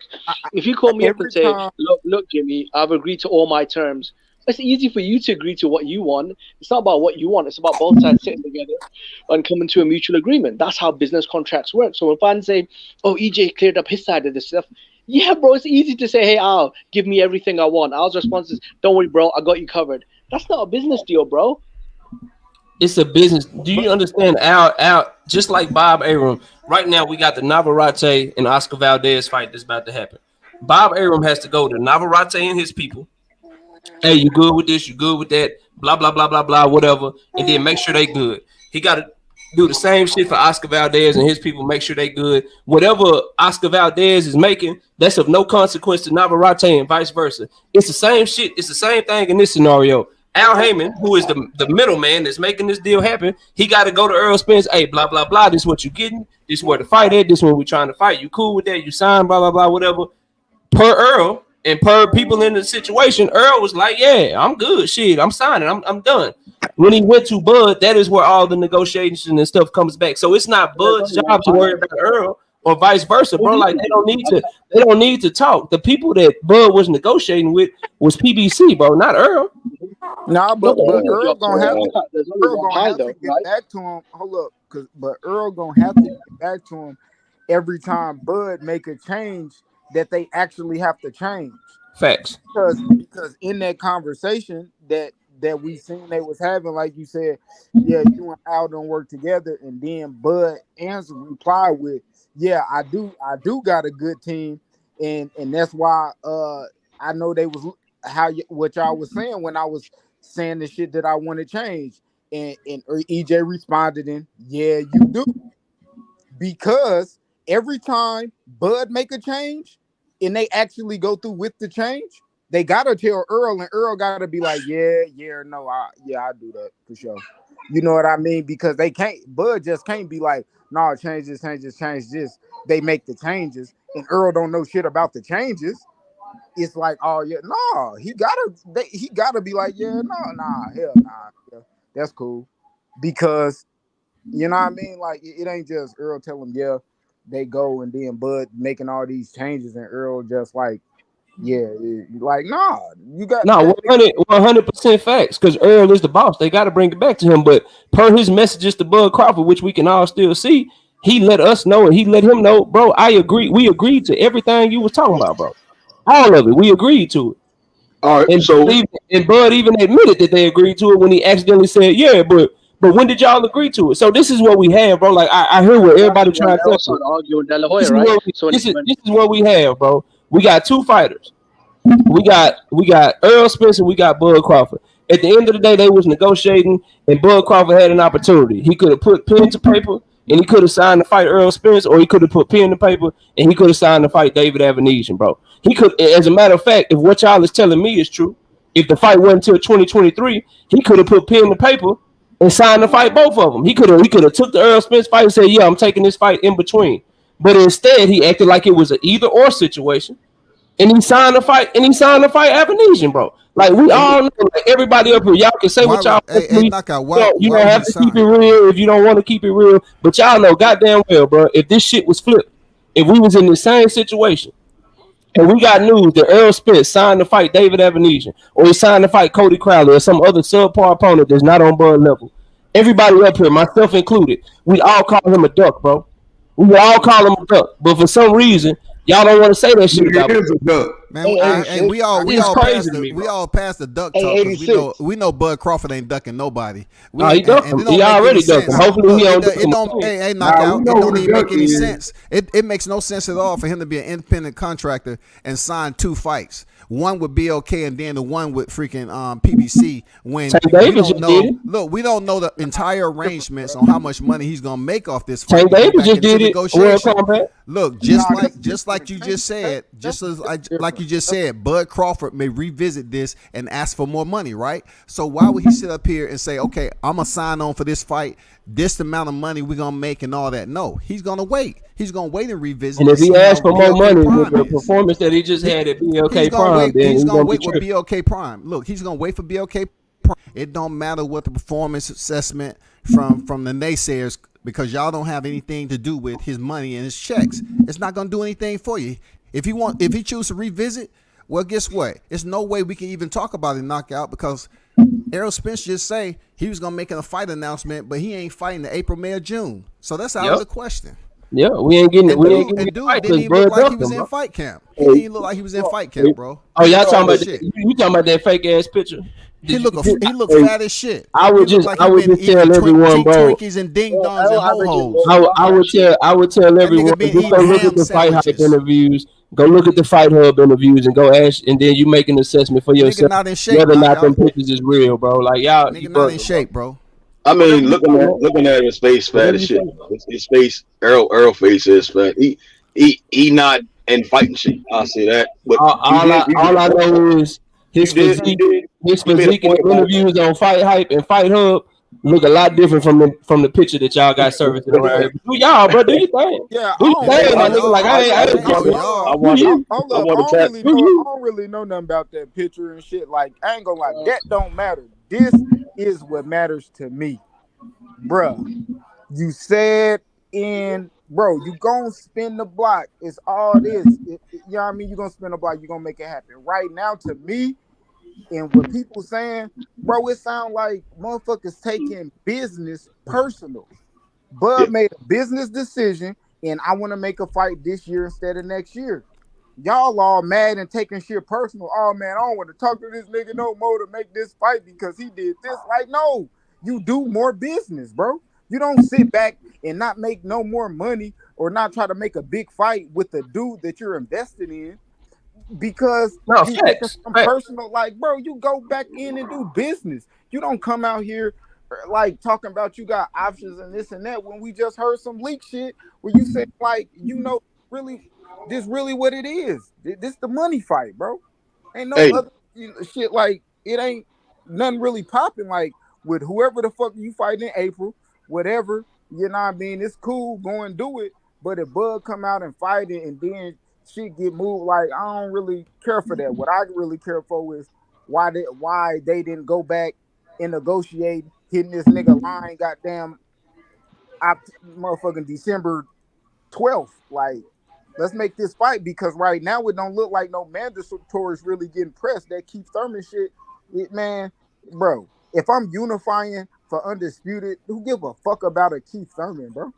100% facts. I agree. I agree with that, Q. Like, if I'm Earl, if I'm them, I just use his words against him. Like, if we want to talk about like negotiating and what Earl should do, I like, you claim that you already agreed to some shit. You claim that you already said that you agreed to some shit. So I'm gonna send you the shit back that you claim you already agreed to, and I'm giving you a certain amount of time to sign the shit. Like, yeah, I'm with that, bro. I'd rather him fight Bud in April, May, or June than fight anyone else. So I'm with you. I hope that's what happens. But why do we have all this faith in Errol, though? I mean, this guy's had 2 fights in the last 3 years. He's also had the same amount of car accidents. So this guy's averaging more car crashes than he is fights. that should be an easy W for your boy, right? Well, that's what I'm saying. Though. Like, this guy, I don't know, man. That should be an easy W for your boy. Right? Let me get in here, Jimmy. That's one of. All right, so it would make no sense on any side of whomever it is, right, to send a contract, whatever, right? With terrible business. Because the money don't even make fucking sense, right? We talking about a guy that's on a 10 KO streak, 39 fights, 30 knockouts, right? Whatever the reason was, right, that the fight fell through, it fell through, right? You see what I'm saying? And you brought up the Tank and Ryan fight, right? Tank ready to go get in there and not beat the shit out at the Garcia, right? And we all understand that the Ryan fight, as I said, it ain't even signed, bro. So they got ability to make more money. You see what I'm saying? So again, they going into that fight, they gonna have to pay them guys even more money. You see what I'm saying? That the fight gets bigger and bigger. You see what I'm saying? But it was already good business on the front end. It's not the same with the Crawford and Spence situation. You dig what I'm saying? If Earl's saying that the money got to be right, Bud's saying the money wasn't right, obviously it's a problem going on. I thought they were both good with the money though, because I could have sworn Bud told us he agreed to everything. But that's what's killing your argument. Like, if the money was so bad, number one, why he say he agreed to everything? Number two, why he want to go back and negotiate with him in the first place, bro? Hey, let me answer that for you, Knockout. That's What up, why. bro? That's why. What's going on? Let me answer that for Man, y'all. how you doing, bro? Why, Before you go in, how you no, doing, no, man? no, I ain't going in on nobody. Listen, but here's what I want to say about the whole thing. Why is it so fucking hard for y'all not to understand what the problem is? Do y'all have a business? Do you lose money or do you make money in your business? Do you make dumb deals in your business? No, you don't. You fucking trying to make money. So to answer your question, why would he agree to everything? Why don't you go back and do a little research the same way y'all research for Earl, research for Crawford? It's very clear that that nigga went to Blue Blood and said, why you won't tell these motherfuckers I'm the only motherfucker trying to make the fight and they don't want to fight? And then you can go back and look in October, the same day that he pronounced, and he said, oh man, I've been at this weight so long, and man, I could have had a fight in November. He wrote that shit on October the 20th. You can read the boxing scene article. The boxing scene article says that Crawford, the fight has been done. The only thing they wanted was a couple of little things to be changed. Earl Spence sent it back in October, at the beginning of October. So how the fuck were they gonna fight in November if you tweeting that shit on the same day?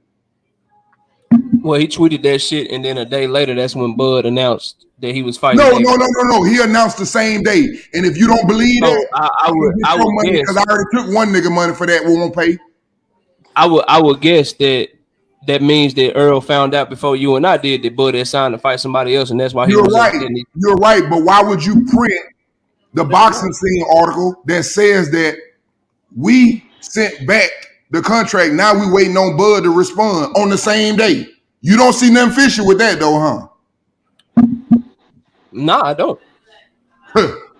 What's fishy? Explain to me what's fishy about Would it be fishy? Would it be fishy right now if I sit up, for example, and I got a motherfucking fight finna happen tonight, and I know you finna fight tonight, and I sit up and say, this nigga Knockout don't want to fight, he holding up the fight. Nigga Knockout finna fight tomorrow. That don't sound crazy to you? Nah, it's that what sound crazy to me, bro, is this is what sound crazy to me is that the man can tell y'all, bro. I've been talking to both of them since the same goddamn time.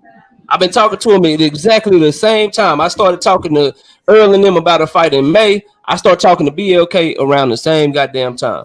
I tell everybody, I tell everybody involved, hey man, look, I'm trying to make this fight with Earl. I tell BLK, hey, they offering me this, they offering me. I tell them everything that's going on, and I don't tell PBC nothing.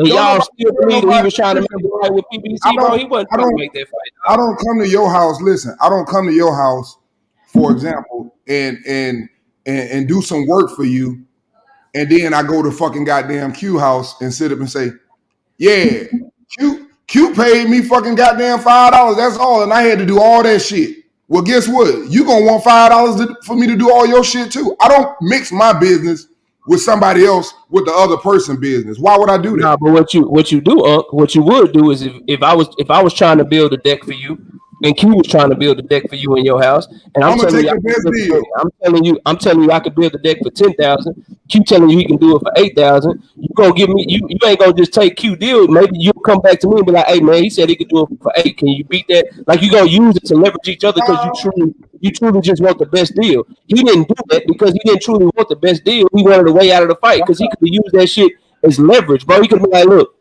if y'all don't give me what I want, if y'all can't meet these demands, blah blah blah, I got this shit over here. They offer me. Didn't he tell the man that he could get some money? That's telling on itself, bro. That's literally telling on itself. Didn't he offer them money and they said that ain't nobody coming to this table? Earl not you talking about that $50 million that he wouldn't tell nobody and still ain't telling nobody where it was coming from? We back to that.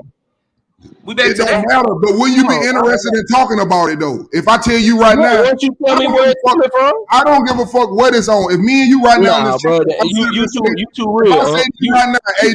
You feel like you didn't live life. You too real. You ain't taking no money without knowing where it's coming from, bro. Knockout. Wait a minute. Here's the thing though. Will you be interested in discussing it if I tell you right now, Knockout, me and you, bro, we can walk out this panel right now, bro. I know a little spot, bro. We might get fired. Yes, bro. And I'm gonna ask you before I come talk about that. You don't want to discuss that. You don't want to have a sit down with the other people or anything. And they did try to discuss it, but when they asked him a simple question, he wouldn't answer it. I'm not flying you out. I'm not flying to you, and you want it before you tell me where it's coming from, bro. Come on, dog. Yeah, but bro, according to EJ, bro. Yeah, but bro, according to y'all can't see Earl fake. Earl fake is a fucking $3 bill. Earl is running around right now. He running around here right now. That nigga can't even look in the camera and say Crawford. That man Bud fake as shit. Bud wouldn't even say his name after the fight. What we talking about? Nigga, but you don't have an excuse for that though, right? You listen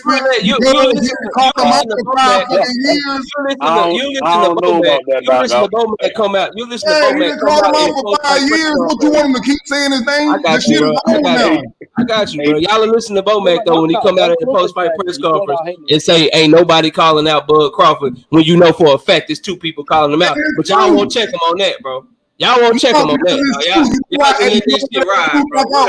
Knockout. You know why that's true? Because all them niggas over there in line for Earl. Ain't nobody lying for Earl, bro. Them niggas in line for Earl. Everybody lying for Earl. At the end of the day, that nigga running from him like that. Let's just say that. At the end of the day, he finna let go of them belts. Because he's scared of the Minotaurs and he's scared of Crawford. So let the bitches go. You've been talking about your weight. If you're a real motherfucker, you know where you're gonna be your next fight. You prepare yourself. He just prepare yourself. He doing the same shit. He doing the same shit that Bud doing, bro. And I hope you and I are wrong and they talking behind the scenes. I make my decision and I stick with it and I get myself right for that decision. That's why he ain't got no weight for y'all because the nigga running. He ain't fighting nobody. He finna drop them belts. Man, he ain't gonna drop them belts. He gonna try to fight Bud. What? He gonna try to go back and fight Bud, bro. Like he ain't making trying to fight no Bud. He looking for Pacquiao. He looking for everything. He already said it. He'll fight Pacquiao. All that type of shit. Your man's literally had a blue pen and a black pen. He could have signed to fight and he could have signed to fight Avanesian. He signed to fight Avanesian. He ain't fighting no Bud, and that's why the nigga gave the worst contract ever to Bud. The nigga that he need more than anybody. He gave the worst deal. Nigga, understand a duck contract when it comes to you. If you fucking send me something, and I ain't never fought for $6 million, and you send me a 0 guaranteed, nigga, that's a duck contract. He got guaranteed offers before that. He turned them hoes down, bro. He keep turning shit down. If you can get a plumber to come out to your house for $0. He asking for shit. He asking for shit from Earl and his team that he ain't never asked in the contract before. And y'all don't see that. You don't want to talk about that shit though. Why is he asking for shit that he never asked for before when it come to Earl? I swear to God,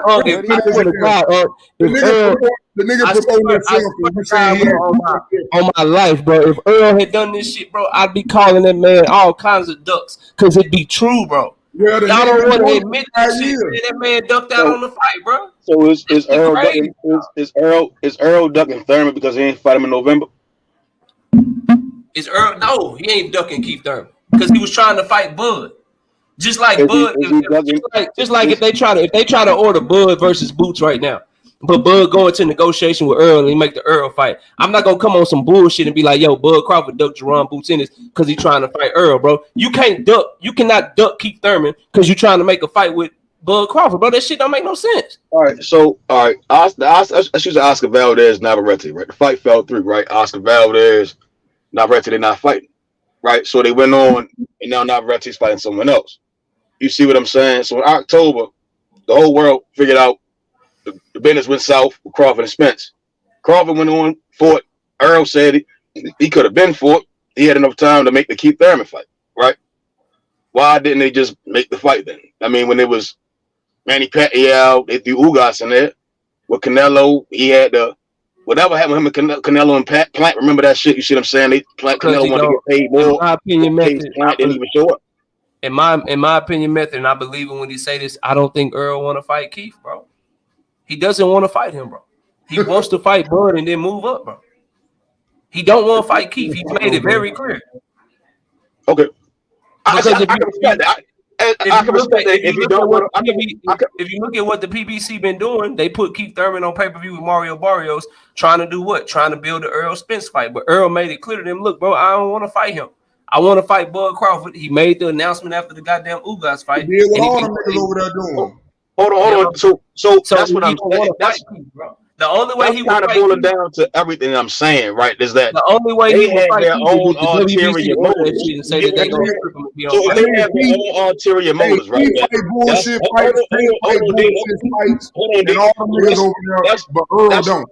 I don't that's what get I'm saying. It seems like it's they have their own ulterior motives, and it's yeah, and Earl except saying, for Earl. I don't. That's not what I want. You see what I'm saying? But they keep trying to say, well, here go Thurman. That's the same thing. But so they kept saying, All them niggas you got gonna do motives this over or that, and they keep throwing Thurman at this nigga. You see what I'm saying? And it doesn't seem like they're trying to make the Bud fight. Of It seems like course, all they people want to give do it. is But make a People Thurman. give meanwhile, it. but Listen, meanwhile, bro. they keeping the niggas that You can fight up having out of a that whole motherfucker. you Boots having a can't whole get in different there. conversation with me that I actually agree with y'all on. Like people try to put bad stuff on Top Rank. They try to put bad stuff on the Zone. Well, PBC does the same shit, bro. If they can try to find a way to do some in-house shit, if they can try to find a way to keep all their money and make it to where whoever lose, they That's still all we got control saying. of them. That's all we They asking do you to that do shit. is Like look at that I'm not here knockout. to say that they don't do that shit. But what I am telling you is that it's been very clear that Earl's like, man, fuck what y'all talking about. I don't want Keith. And the only way I see him fighting Keith is if you hear Mauricio Suleiman, if you hear the WBC president or WBC themselves say, look, we're giving you 30 days. You got to make a fight with Keith Thurman or we're going to strip your ass. And then he will fight Keith to try to keep them belts so that he can fight Crawford. But he don't want to fight nobody but Crawford, bro. I believe, in my opinion, he is telling the PBC right now, shit, if I ain't fighting until April or May, Mr. I don't need tune-up. Shit, you go ahead and just try to get back in there with Bud, bro. Bud can be ready by April, May, or June. What's the problem? Yeah, Bud, stay ready. What's the problem? I ain't no fear in my blood whatsoever. If I'm wrong, I'm wrong. I just want to see the fight. Man, that fight ain't happening, bro. Yeah, and if it don't happen, I believe it will be because of Terrence Bud Crawford, just like this last time, bro. We should be getting this fight, bro. We should. I think it's He the should be guys. fighting the Earl, bro. I think it's the guys above Spence. It seems that if it's not Keith Thurman, they're not gonna make a Terrence Crawford Earl Spence fight. And that's what it seems like. You see what I'm saying? Tom Brown went out his way to push for Keith Thurman. You see what I'm saying? And I just can't see them trying to really push for undisputed. It's like they telling Earl, "Fuck your career. You're gonna do what we tell you to do." You see what I'm saying? I don't see that because they wouldn't have paid got that money paid to Ugas for all that step aside shit, bro. So they doing what he say. You know what I mean? They doing what he say because they had to pay Stanionis and fucking Boutayel step aside money so that he could fight Ugas. So I don't think they would get him the 3 belts and then say, nah, fuck the 4th one. I don't think they would do that, bro. Right. So they're coming out of pocket to do everything else, but they can't come out of pocket to make a Bud fight. That's all. That's what it boils man, down to. What I'm saying, it's like they don't look it up, bro. It's well documented. That was a last ditch effort because he didn't take the guaranteed money that they kept trying to give him, bro. He did at first. He said no to guaranteed money. Then they tried to make the deal with the revenue and shit. I honestly don't care, bro. My thing is this though. We can't say that we don't care and then have a fighter tell us that they agreed to every single thing. And then they fought someone else and then not hold that fighter accountable, bro. Like the argument that you're making to me about how bad the deal is, how the PBC didn't do this. Well, obviously the deal was good enough to where Terrence Bud Crawford came out of his mouth, not one time, not 2 times, but multiple times, bro, on multiple occasions said, I agreed to everything. So if you agree, they didn't send it back to October, like the man said, the fight was not happening. I agree to all that bullshit, though. It was not happening until 2023. He clearly told him. Why not sign the fight and then just still fight your tune-up, bro? That's what Tank Davis is doing. That would be why like you if you really want the smoke like that, right? Some people don't allow you, for example, if you sign a contract, bro, to go take another risk to get. But we don't know that. We don't know that. We don't know that. So how can we make a statement like that? That's exactly what I'm saying. Because I want the fight. I don't know his contract, but I know, for example, when you sign $1 million, $1 million, I guarantee you can't just go jump in no fucking motorcycle cross. You can't ride no motorcycle.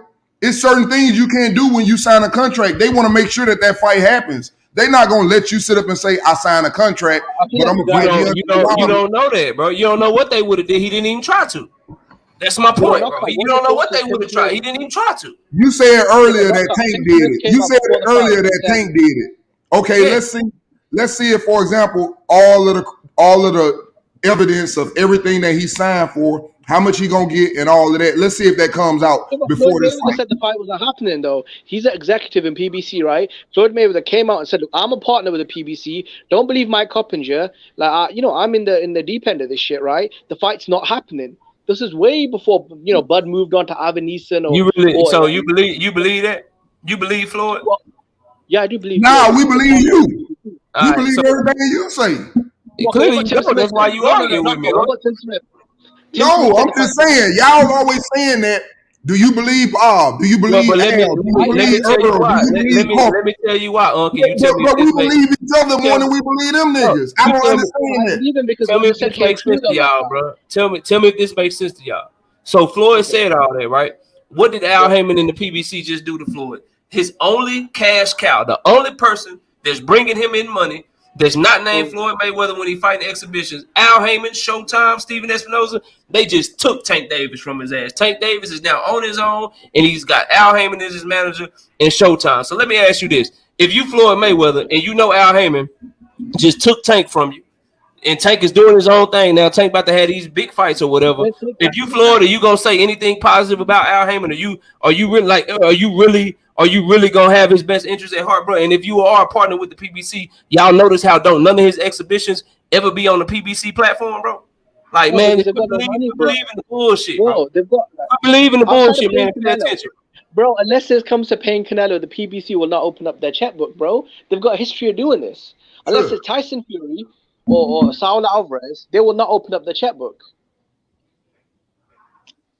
There's no other fight. Even look. DJ the big fish. Am I tripping, or did they just sign Demetrius Andrade? Am I tripping? Yeah, but bro, come on, that's not checkbook opening, is it? And I love Andrade, but come on, bro, you're talking about like a few $100,000 here, bro.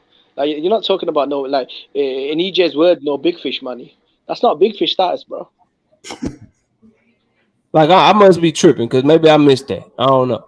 But you No, moved. that's You not big. moved That's over. not big You fish. moved over. Let's stay on the point that you was on because you brought up Floyd, Yeah. and then I told you Yeah. I gave you my points about Floyd. Then you tried to move on to something else. Let's stick But what right about there. Tim Smith, though? Okay, what about Tim Smith? Right, same logistic, right? Before the fight, Tim Smith came out before they negotiated and said, "I don't think the fight will happen. The numbers just don't make any sense, and that's just not a big fight." And while they were negotiating, Floyd Mayweather came out and co-signed what Tim Smith said. So you've got two dudes, right? Two PBC executives coming out and say the fight's not happening. So I mean, and you got him in a Why do you keep calling Floyd a PBC executive, bro? Hey man, listen. If you can't see something wrong with fucking PBC and they money, them niggas just paid Michael Rivera $200,000 and Frank Martin $75,000. Y'all can't see some fucking money problem. 75 fucking thousand. How much a prospects? How much a prospect supposed to get paid? Huh? Not no fucking 75,000. Go over there and check out ESPN and see what they getting. Shit, look, you tell 75,000 prospect is okay, to be honest. I'm not gonna lie. I don't know who fight. Like no one like knows. 200,000 for a prospect is damn good money, and then 75,000 for another prospect. That's good money, bro. Split at $300,000. That's good money, bro. Yeah, that's good money, to be honest. I'm not gonna lie, that's good money, man. $300K for two prospects. Yeah. But all I want to say about the Floyd shit, bro, we got to stop with the Floyd Mayweather is PBC because it's clear if you're paying attention. If he was PBC and they was lockstep like y'all talking about, he'd be bringing all that money from all his exhibitions. He'd be doing it on their platform. If he was PBC and they was lockstep like you talking about, Tank Davis would still be under Mayweather Promotions. Tank Davis is now then got took from Mayweather Promotions. Now he's just fucking with Al Heyman and Showtime, bro. It's very clear that Floyd and Al ain't tight like Floyd trying to make it out to be. The thing is with Al Heyman, bro, is that he don't talk. So whatever y'all hear somebody say something about him, that's the narrative that you get to run with because you only get one side of the story and shit, bro. Floyd is just popping that shit and talking that shit, but none of his actions and none of Al's actions are matching up with that shit, bro. Hey, I tried to put a prospect. I tried to put a prospect for y'all to show y'all the example, for example. So I went with Jermaine Ortiz. He ain't got no belt. So he was trying to get up into that to fight for belts and all of that too. I just went to see his purse. He got 400,000. That's a little bit more than 75. Just against who though? Against who though? He was fighting Loma. Lomachenko ain't got no fucking money. He's a bigger name though. He's a bigger name than all. That does matter. That means he does more of a live thing. That means he sells more. I would say Jermaine Ortiz is the prospect though. Didn't he just beat Jamal Harris? 400,000. He got more than both of them niggas put together. Yeah, he was fighting a 3 division pound for pound champion, bro. Like he was fighting a dude that, like, say what you want about him. He's one of the biggest names down between 140 and Hey, down, bro. Like these two dudes were fighting each other, bro. Nobody, like, Loma is a big name. Like I don't even fuck with Loma like that. But of course you're gonna get more money fighting him than you would fighting each other. If Jermaine Ortiz was fighting Frank Martin, or Jermaine Ortiz was fighting Michelle Rivera, or you put Jermaine Ortiz in there with Keyshawn Davis, he ain't getting fucking 400,000. He got that 400,000 because he was fighting fucking Lomachenko, bro. Lomachenko is still one of the biggest names in the sport of boxing. Yeah, but he's not. I guarantee you that live gate between. I guarantee you, if you look it up, since you looking stuff up, if you look up the live gate between Jermaine Ortiz and Lomachenko, I guarantee you it's higher than the live gate from Michelle Rivera and Frank Martin. I'd be willing to bet that, and I ain't even seen it. Oh, that ain't even no argument.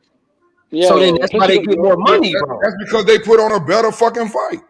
Shit. Yeah, and when it's a better fight and more people go to it, you are going to pay people more money, bro. The fighters get more money because the fight is better. Just like right now, between fucking, I don't know, Tank Davis and Hector Luis Garcia, I guarantee you Tank Davis is probably getting more money for Ryan Garcia because it's a bigger and better fight, and he's fighting. Gonna get more for Ryan Garcia, Garcia. bro. So that's the difference. Like, you gonna get paid less when there's two prospects versus. But I can tell you this, and Tank supposed to be the big money man. He ain't gonna have no more than 2 million, guaranteed. No more.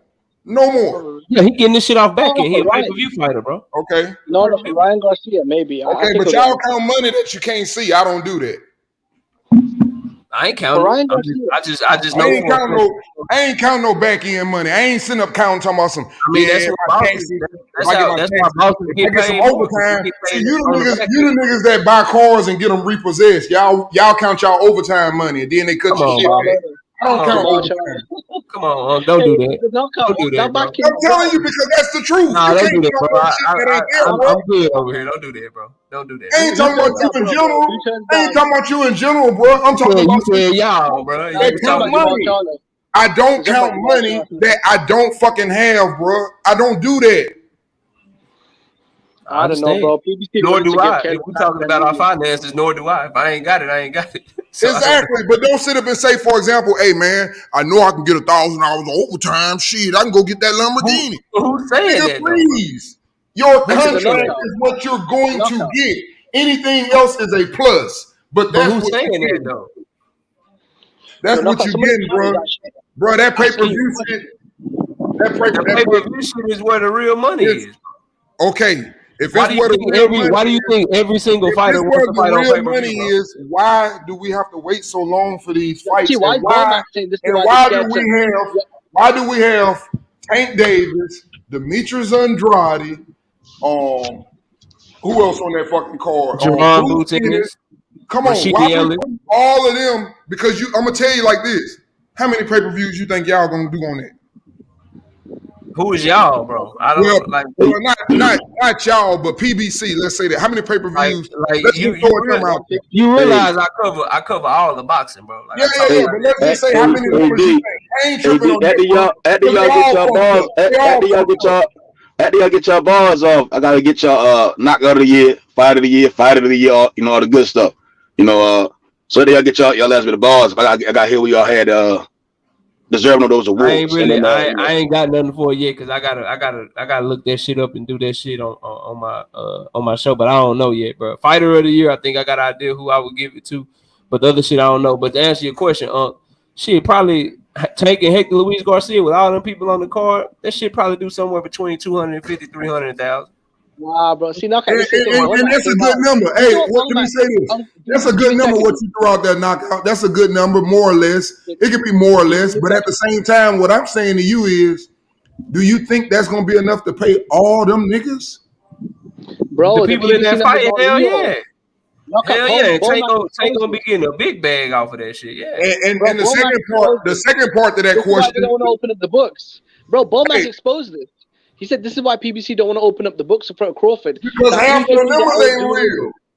They're required. Y'all realize because of the Ali Act, like all that shit is bullshit. Like they're required to do all that shit. So that's some bullshit you talking right. No, I say they leave the numbers. Like for example, Tank won a fights. I know that it didn't do good, but they didn't put the numbers out there. They'll never put the numbers out there. Okay. So knockout. You think EJ is the same star power as Manny Pacquiao? Because according to No, the reported numbers, no, I don't. EJ and Ugas did 250, the same as Pacquiao and Ugas. I don't They believe said they that. did two. They said they did 240. Oh, come on, bro. Okay, 10,000 less. Do you really believe that, bro? Do you I really believe mean, Manny that's Pacquiao, right Errol along. Spencer, That's triple right M? in line with all the other numbers Earl's done. Bro, apart from Mikey Garcia, I mean, I don't know if those numbers are real, bro. Yeah, and see that's the Danny other Garcia, thing. I Like you mean, said bro, earlier, like if they told, see, and that's my your thing. dancing partner make your fight, bro. Your dancing partner. Because Jimmy, I guarantee you, bro. I know you well enough to know if the report was that Earl Spencer and Udenis Ugas did 50,000 pay-per-views, you be saying that shit was real. But if it's 240, now you want to question the validity, bro. You be saying it was real. If it was a way less number that you could push your narrative with, then the numbers would be real to you, bro. I can only go off what they I asked report. you though. I asked you, bro. Come on, I asked you, bro. Come on, bro. I asked you. No, I know you though, bro. Star power That's why you as Manny over there laughing. And shout out to you, but you know I'm right, bro. If they I'm was talking laughing about that because early EJ. Ugas Come did on, bro. It's EJ Manny Pacquiao. early Ugas did 60,000 pay-per-view buys. You be reporting that shit, you be running with that shit, you be using it as a I heard talking it was point, 130. all kind of shit, bro. Like they did Bud, Stop, said bro. Bud did I heard it was 15,000. 130. I'm being no, they didn't Yeah, do 65. and that's the difference. Whoever did that shit, Hey, I don't think that shit is right. You can go to my channel right now. I never did that shit, bro. Cause I don't know. No. I'm just saying they ran with it like you just said. You said it, Yeah, but they got a lot of and they numbers. wrong. And They bro, ran with it. But anybody that's meanwhile, running with narratives and shit, that shit the crazy. 15,000 was But more knockout, do close you to the believe that he gate, did not the 250? pay-per-views, because they didn't know how many it was. They were saying that their whole 18,000 it was some empty seats on the top I part. got you. I So got you, bro. niggas took that, On both sides, and made that the pay-per-view numbers. I'm like, wow. I'm like, yeah, them bro. niggas got some On shit both in sides, if their you run with some shit just to spin your narrative, bro, I don't rock with that shit. That's No, but people that rock with that rock with me know me enough to know if it ain't come from a valid source, bro, I don't really speak on it.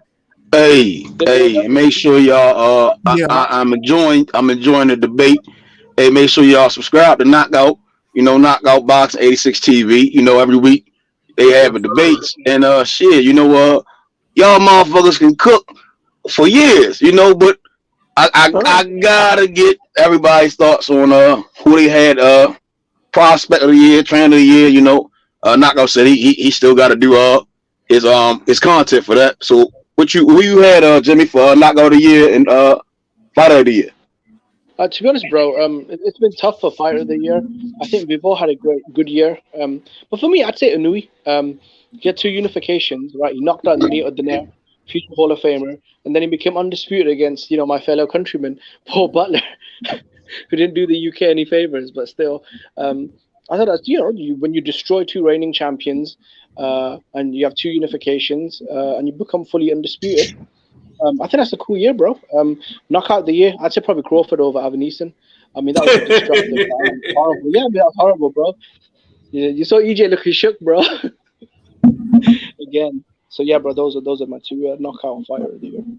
Yeah, my fighter of the year, I think I have to go ahead and give it to Bivol. Not so much that he was so much better than Devin and a couple of the other guys, but it's the point that he got a chance to make some fights that a lot of people weren't able to make, and he capitalized on them. He got Canelo, he got Ramirez. Those were fights that a lot of people been trying to get and they couldn't get them. So I give it to Bivol for getting those fights and taking advantage of the opportunity and not only winning the fights but dominating the fights. So I get that to Bivol. Knockout of the year, I get that to my boy Bud. And the reason why I give it to Bud over anybody else, it's the beauty of the setup. It's the slide. He slid the left jab. He hit him up underneath his right arm and came back on the top with his right arm before he can react with his right arm. Before he can even fucking pull that right arm out, that nigga was asleep.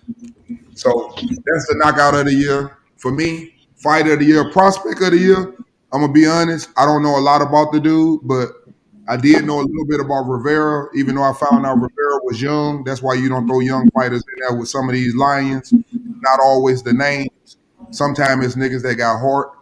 And I'm gonna be honest.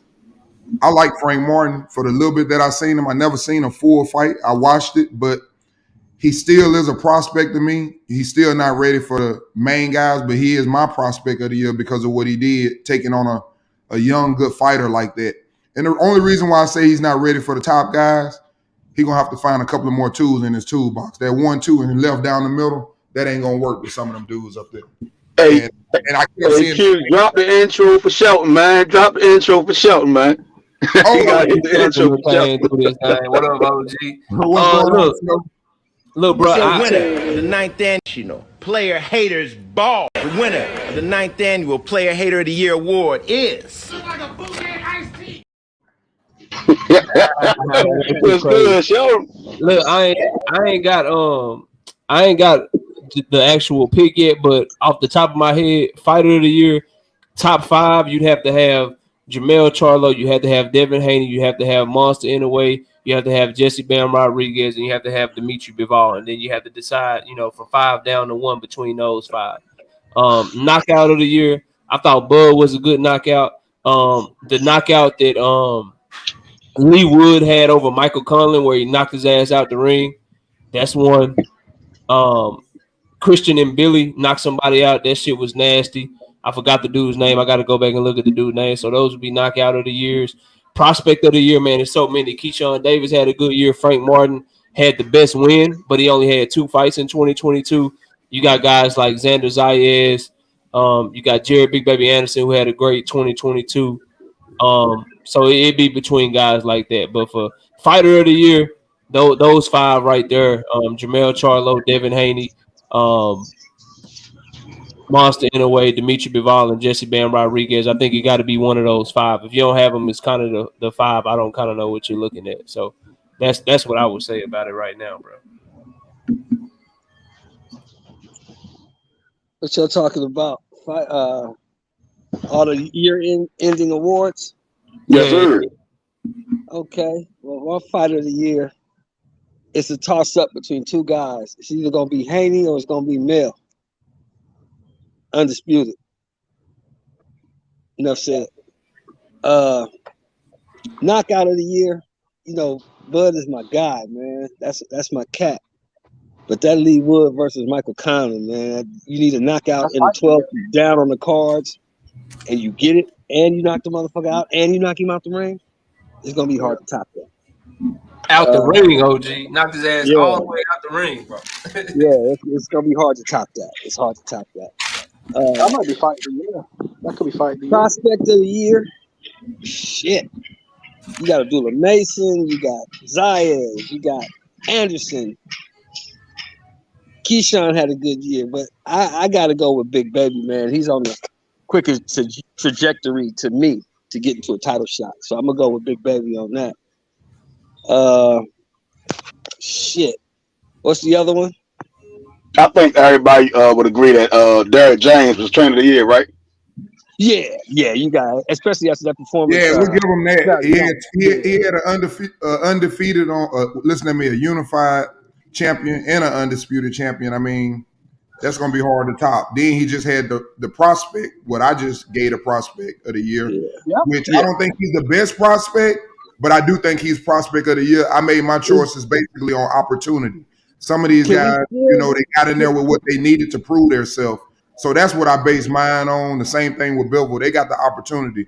It's not that, Jamel and all of those guys or whatever couldn't, be Fighter of the Year, maybe better, but they weren't given some of the opportunities that some people got. So that's how I base mine on, and that's why I roll with Now, wait a minute. We can't really consider Frank Martin a prospect. Ain't he like top 5 in the sanction body? Nah, he wasn't. He wasn't. He will be now, but he's a prospect. He wasn't top 5 in the He wasn't top 5 before he fought Michelle Rivera, so he probably will be now that the new rankings come out. But nah, he was still.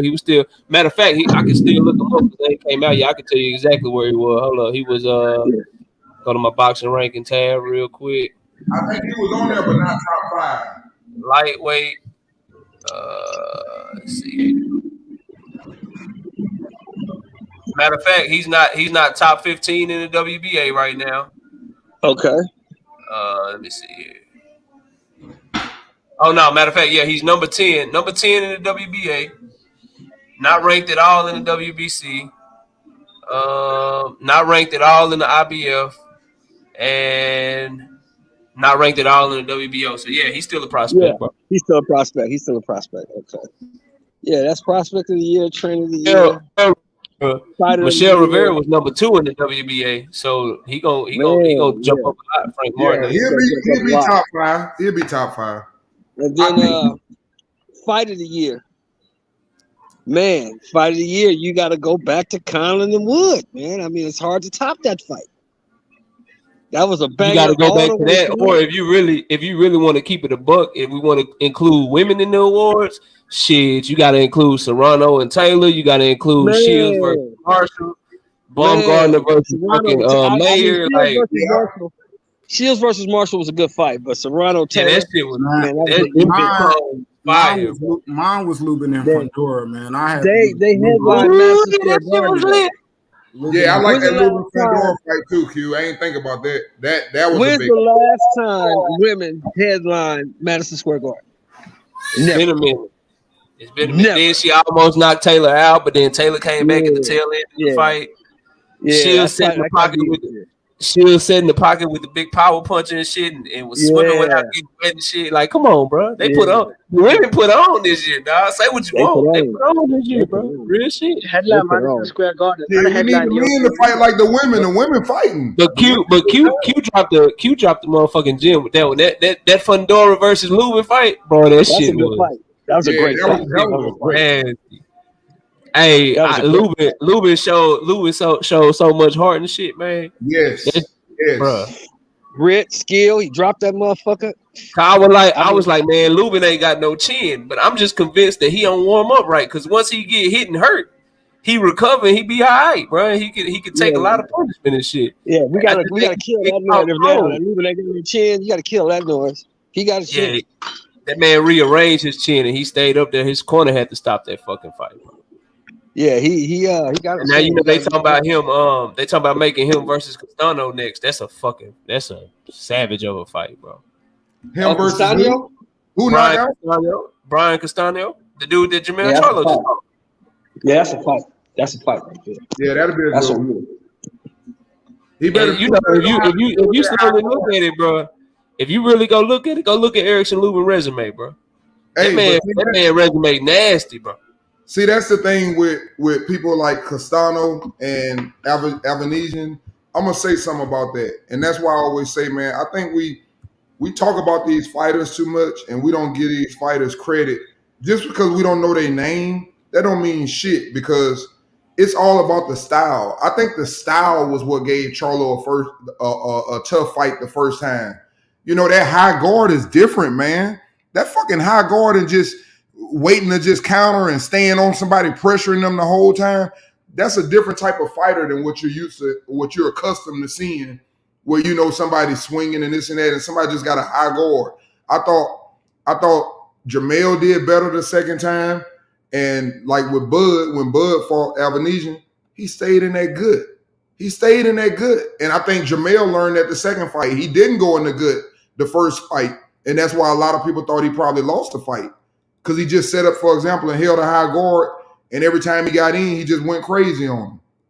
So, you know, a lot of times, man, we got to start giving these fighters some credit for who they are.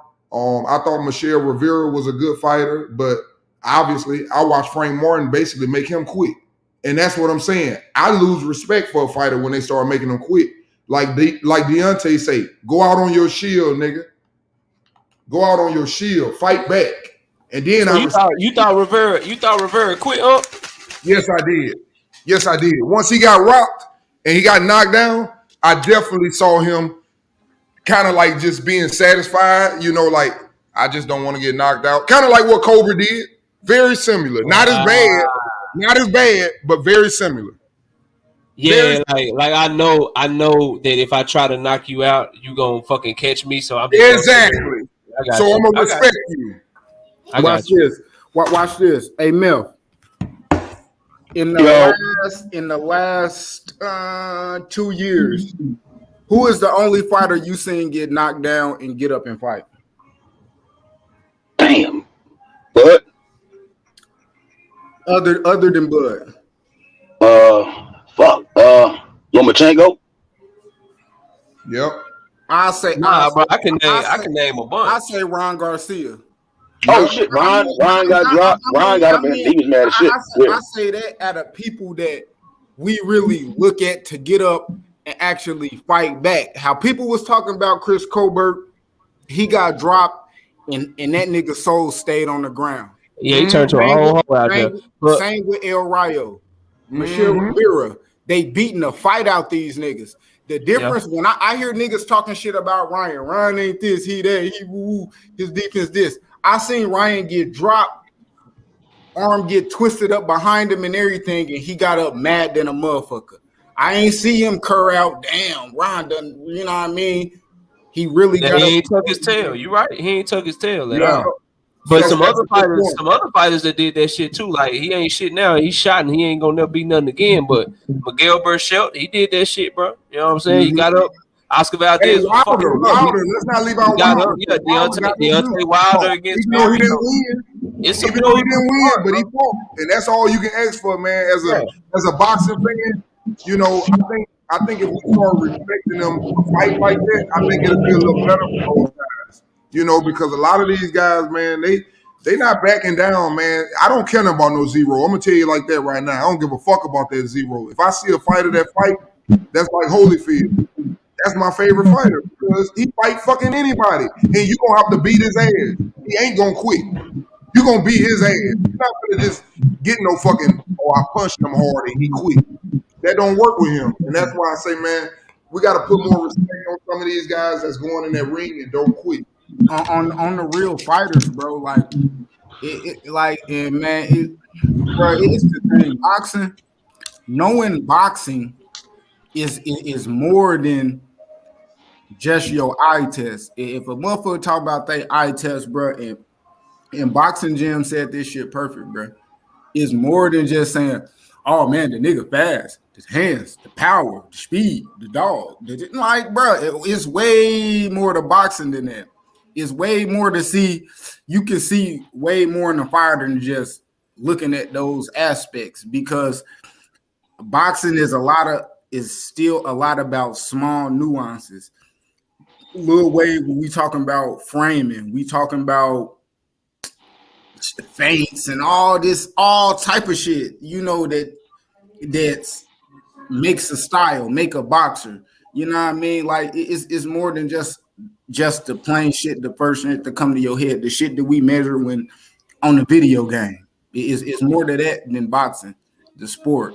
Yeah, hell yeah. What's your pivots looking like? What's your lead hand Yeah. work looking like? Can you take somebody's jab away? Can you catch and shoot? Can you roll with a shot properly? Can you fire something back? Can you counter while coming forward? Like, yeah, bro. All that shit. 100% right, bro. Like your boy, and I was gonna say your boy too cute. I know you rock with heavy Monster anyway. Shit. Even though Nito Donaire, he got up and kept fighting. Monster just kept fucking him up, but he got up. He tried to get up and keep doing his thing. So we gotta respect Nito too. Shit, but Monster just put his ass in the dirt. That's all. That's all that happened. And Lubin, shit. Lubin dropped Fondora in the 8th round, well after he was getting his ass whooped. And they both kept getting up and kept fighting. Both Fondora and fucking Lubin. So it's a lot of the people with heart is to be respected. That's why the guys like Chris Colbert and shit, that's why I shit on him like I do. Cause bro, you went in there acting like a whole hoe. Yeah, bro. Yeah, well, he hyped himself up too much, man, and that's why you just fight, man. It's better to just fight. Motherfuckers will respect you more. Some of these dudes, they jump up, they do all that goddamn talking, and then they mad. But you put yourself in that position. It's a reward. How rewarding is a high risk when you start doing that. Ain't no different than when Adrian Broner did it. Yeah, it make you popular, but guess what? When your ass fall off, you better be ready for everybody to fuck with you because you've been talking a lot of shit. And that shit is a lot of pressure. Some of these guys can't handle that pressure. Just 100%. Or if you go talk like that, really be willing to go out on your shield like that. If that's how you. That's what I like about boxing and UFC. If you look at Conor McGregor, he's almost like a human pinata.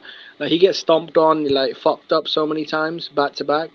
But this guy's still running around selling crazy numbers, you know, as far as ticket sales and pay-per-view numbers. So with boxing, I feel like I'm not sure what it is though. I feel like in the olden days, he can handle it though, Jimmy. That's the difference. He can handle it. See, you got people, for example, like let's say, for example, Adrian Broner. When everybody hyped you up and you had that same Floyd Mayweather mentality, people were watching Adrian Broner because they wanted his ass beat. he was talking about whole fucking races. Our Mexicans, Cubans, Puerto Ricans. I'm the can man. Everybody can get it. He was fucking with people. So when that shit switched, he couldn't handle it. Another example, Teofimo Lopez. Oh yeah, I'm the best. I'm this and that or whatever. I'm gonna knock your ass out in the first round. Then you get your ass dropped in the first round. You have a panic attack, and now all of a sudden you almost died in the ring. No, motherfucker, you had a panic attack. That's what the fuck. 100%.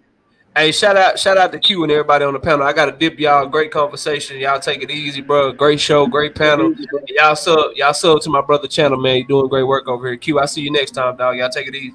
All right, knockout busy. Peace. Appreciate it, bro. Yeah, but that's just something, I just want to say, man, because when you put yourself, that's in any sport. When these people put you on that pedestal, let's see how you handle it when shit go back, go against you, man, because that's big in sports. People don't realize that. They hype you up, make you out to be the greatest thing since sliced bread, and then when everybody turn on you, that's where a lot of these dudes having these breakdowns at. These mental breakdowns. These guys have yet to find themselves when they find themselves being one of the a so-called star. You know what I mean? This newfound popularity. And then you lose. You know what I mean? I think and it's all about the fight back. It's all about you gotta prove yourself again. You gotta prove yourself to be more than what you were saying you was before you lost. And that's what these guys, the position they in. We looking at Tio. Bro, now you gotta prove that you belong with the elites. Are you really elite? Or are you just is what it is? Q, why is it in UFC? No, but Q, why is it in UFC guys like Masvidal, Nate Diaz, people that are probably journeymen, if we're honest, are still selling out arenas, big arenas, doing crazy numbers on pay-per-view? Conor McGregor, again, this guy's been a human pinata for the best part of half a decade. They fighting though, Jimmy. Yeah, and that's the thing. They fighting. Jimmy, they fighting, bro. They fighting. They're not backing down from each other. Even if one of them lose, they have no problem with sitting up saying, yeah, running back, this and that. Now look at the other side, like you just said. Do you think, for example, Cobra getting back in there with fucking goddamn Hector Garcia? No. Do you think, for example, Teofimo getting back in there with Campbell or Loma? Even though he beat Loma, he ain't fucking with Loma no more. He don't want no parts of that. And that's the thing. But that's my point. Those are the points that I'm making. The guys that you talking about, they getting money because we don't give a fuck about no loss. They gonna fight. Them guys gonna fight. And if they talk shit, what's my man Dana White don't give a fuck. You was talking shit, okay, the fight finna happen then. You shouldn't have been talking shit to him. They make it happen, bro. But even in when Muhammad Ali and Sugar Leonard were around, the Four Kings, they were taking losses to each other. But these guys were still doing record-breaking gate receipts, pay-per-view numbers, close there. What happened to boxing though? When Ali, Leonard, Tyson, these guys were losing to each other, but still doing crazy numbers and all that stuff. Now it's one loss. They'll lose, and then they building themselves right back up, just like you were saying with the UFC, bro. One of them guys are losing a championship match, bro. They get back fight to see if they still got it. Is the motherfucker ranked number 4, motherfucker ranked number 3, coming off a spectacular dub. You know what I mean? And the beauty of that, like you just said, Q, the beauty of that is if you sit up and you do fight the top 4 or 5 guys, I can almost give you 85% chance somebody got your number. You might be able to beat all the other ones, and he might not be able to beat none of the other ones. But somebody got your goddamn number. But if you don't fight, we never know. Yeah, and you back elite. It ain't no question. It's damn, do we still got it? Do we not? If you lose in it's no loser in a competitive fight. You know what I mean? If you give us a war, split decision, debatable, or even if you lose in every round close, damn, he won, but it's a gentleman ass whooping. You know what I mean? Damn, he whooped his ass, but motherfucker wasn't going. Nah, none. He got his shots off and shit like that. That's still to be respected. What's not to be respected is you taking the L and you back building yourself up like you a goddamn prospect once you lost your belt. Like tomato cans the after fuck that out of here, loss. bro. Like get back, bro. Really come back. Prove to us that you really need to be. You really need to be ranked.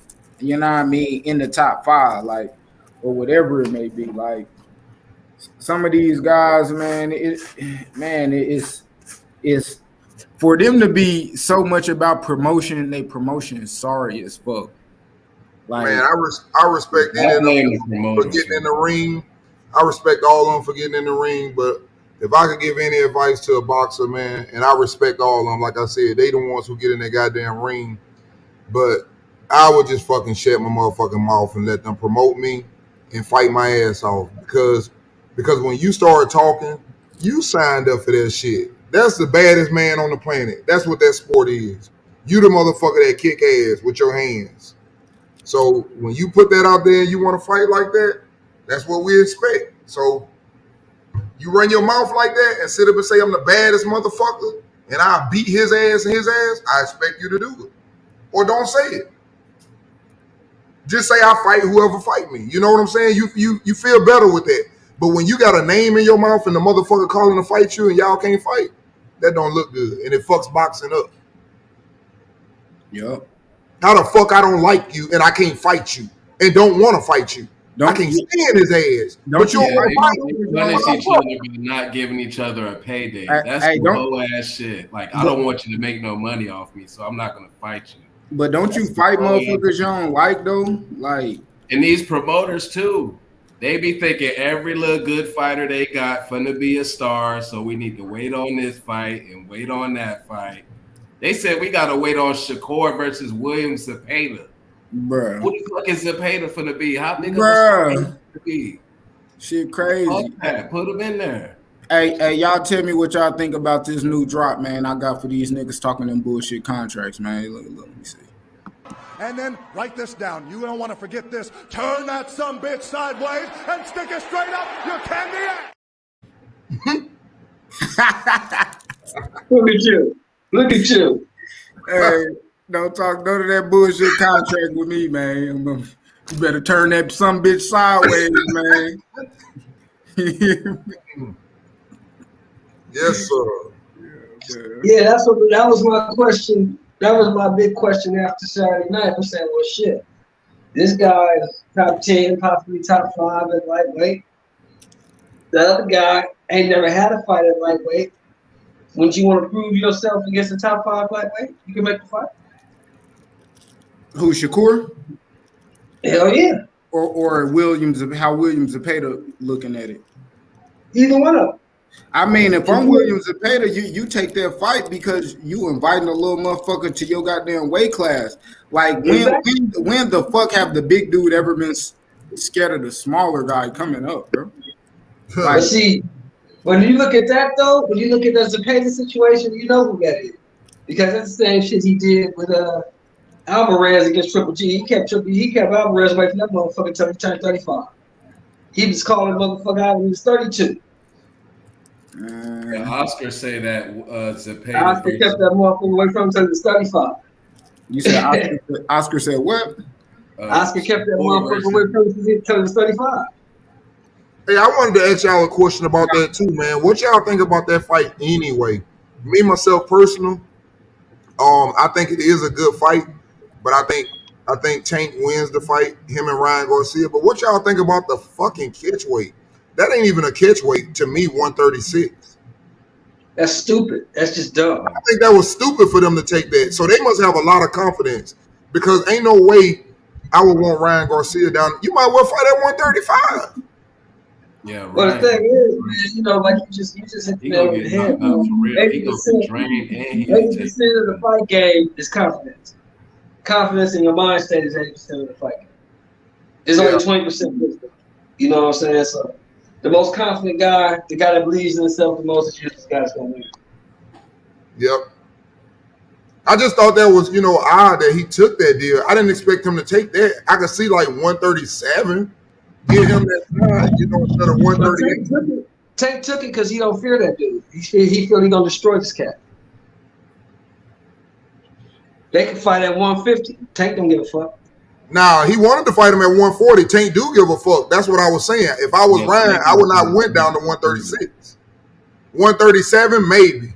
138, yes. But jabroni. 6, I just thought that was.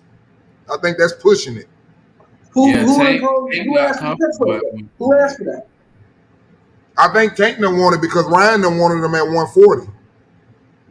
Yeah, Tank not comfortable at 140. He need that close to 135.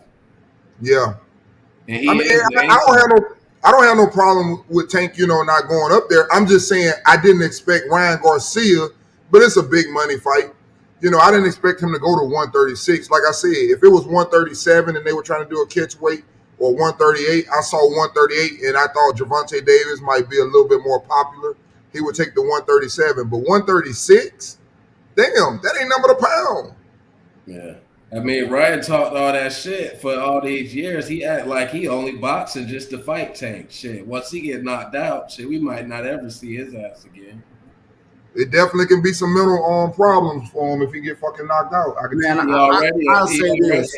Ryan, he makes money away from boxing. I think Ryan fucking up, but Ryan not. Ryan got the right outlook. Ryan got the right outlook as far as now. I'm talking about right now. Like right now. I ain't talking about none of that other shit.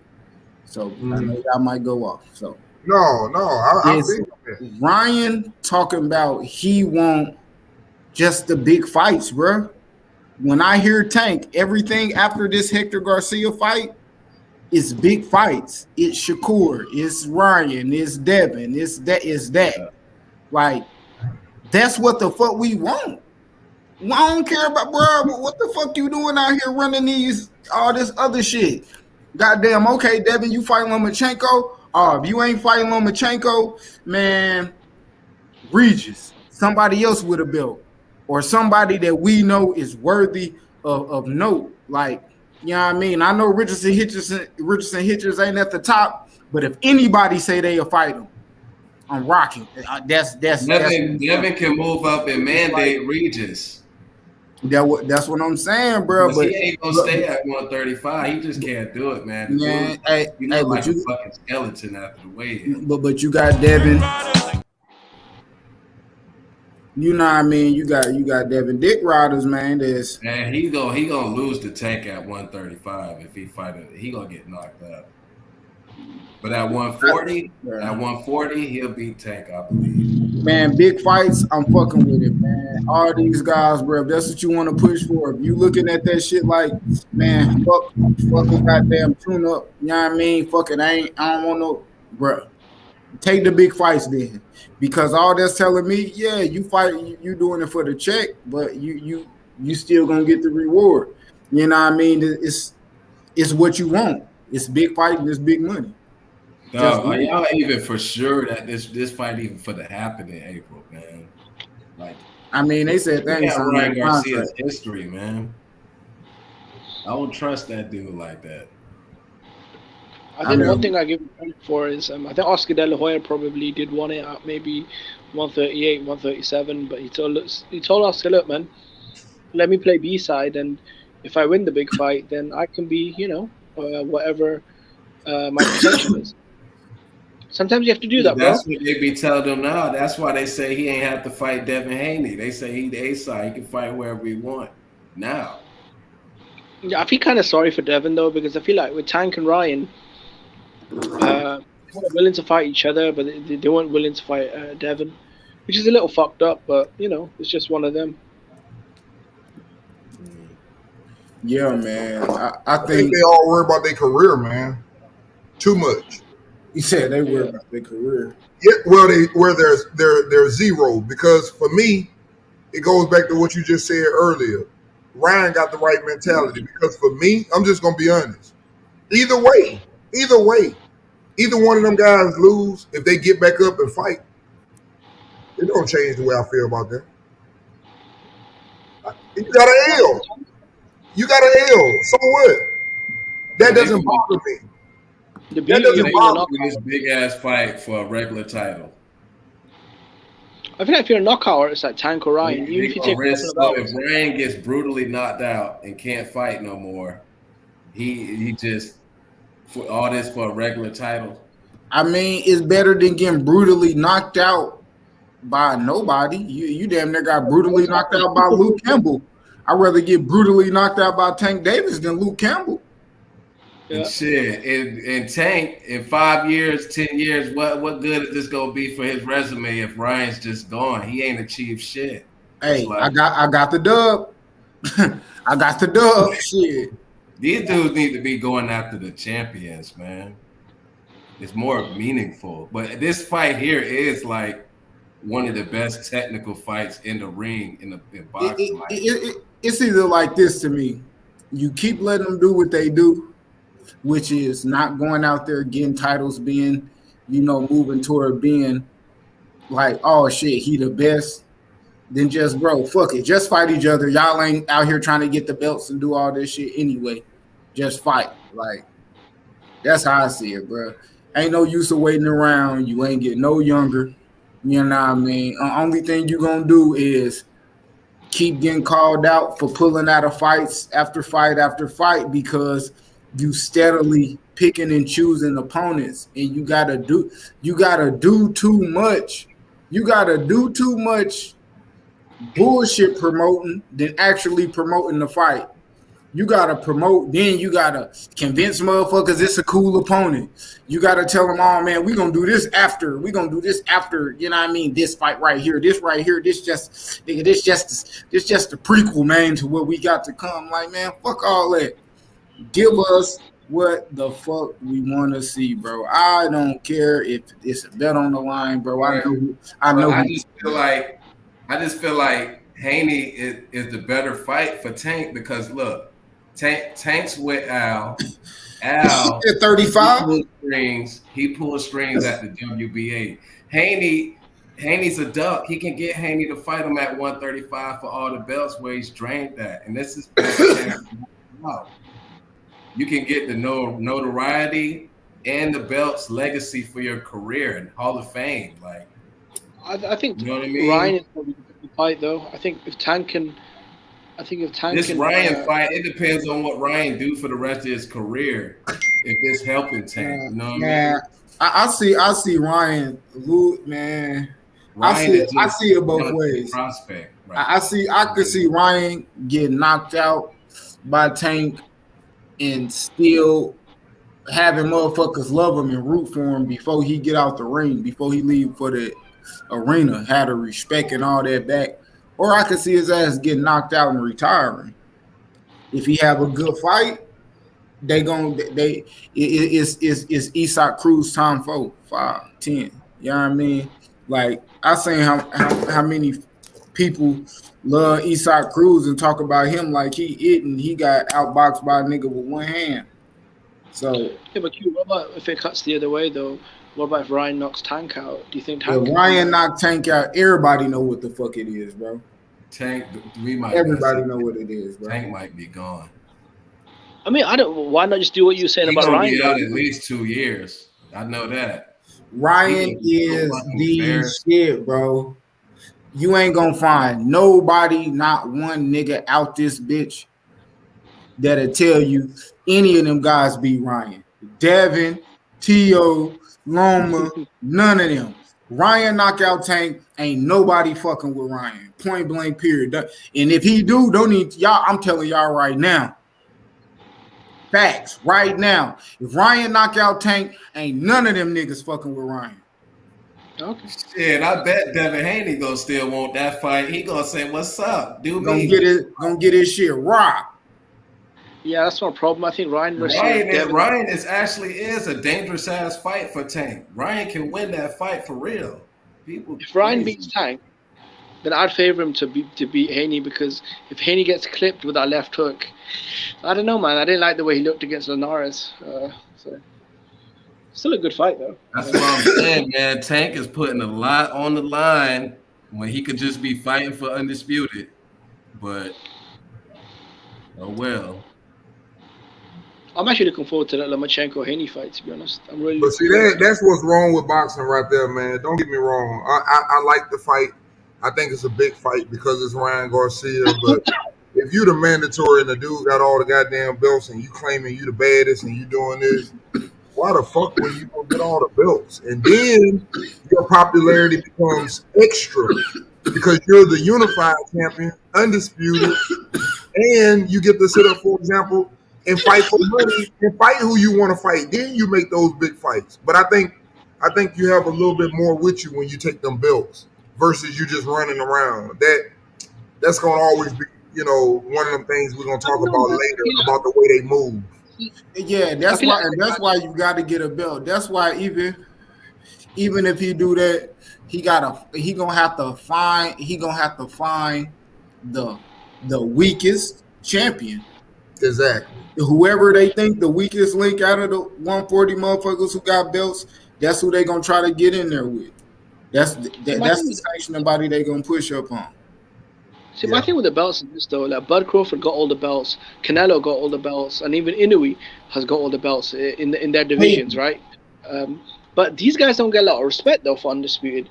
Like I see a lot of fans tearing apart Bud Crawford's undisputed run, Canelo's undisputed run, and Inouye's undisputed run. So I don't know, bro. I mean, the belts and then look at Josh Taylor. Josh Taylor, he was getting hella praise. He had a rough fight over with.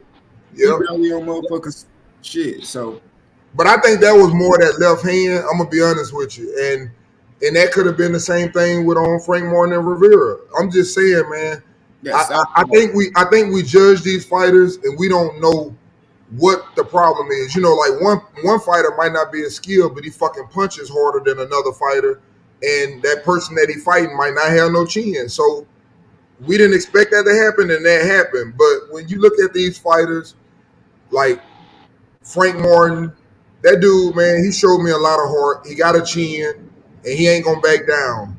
Now, he also, for example, fought someone kind of like, I don't think he knew a lot about a left-hander. And that's what I'm saying. If you don't know how to fight a left-hander, that shit makes a difference. He looked like, to me, it just looked like he ain't really have it. It could have been he don't know how to fight. I think it was the left hand, Q. Yeah, like man, how I be seeing it, a lot of people be having help, man. They fight southpaws. They don't fight them right. They give the southpaw the advantage. Man, it's few fighters, man, that I see they don't really go for that shit. Mel ain't going for that southpaw shit. Who else ain't going for that? Inoue ain't going for that southpaw shit. Bud ain't going for that southpaw shit. Fulton ain't going for that. But them veterans though, that's what I'm saying, Q. Them guys are veterans and know what they doing. That's why it's a lot of them guys. It's a lot of them guys, Q. These guys got 20. Go pull it up and check it out. It's a lot of guys might be like 24-1, 23-0, 18-0. But go check and see how many of them fought left-handers.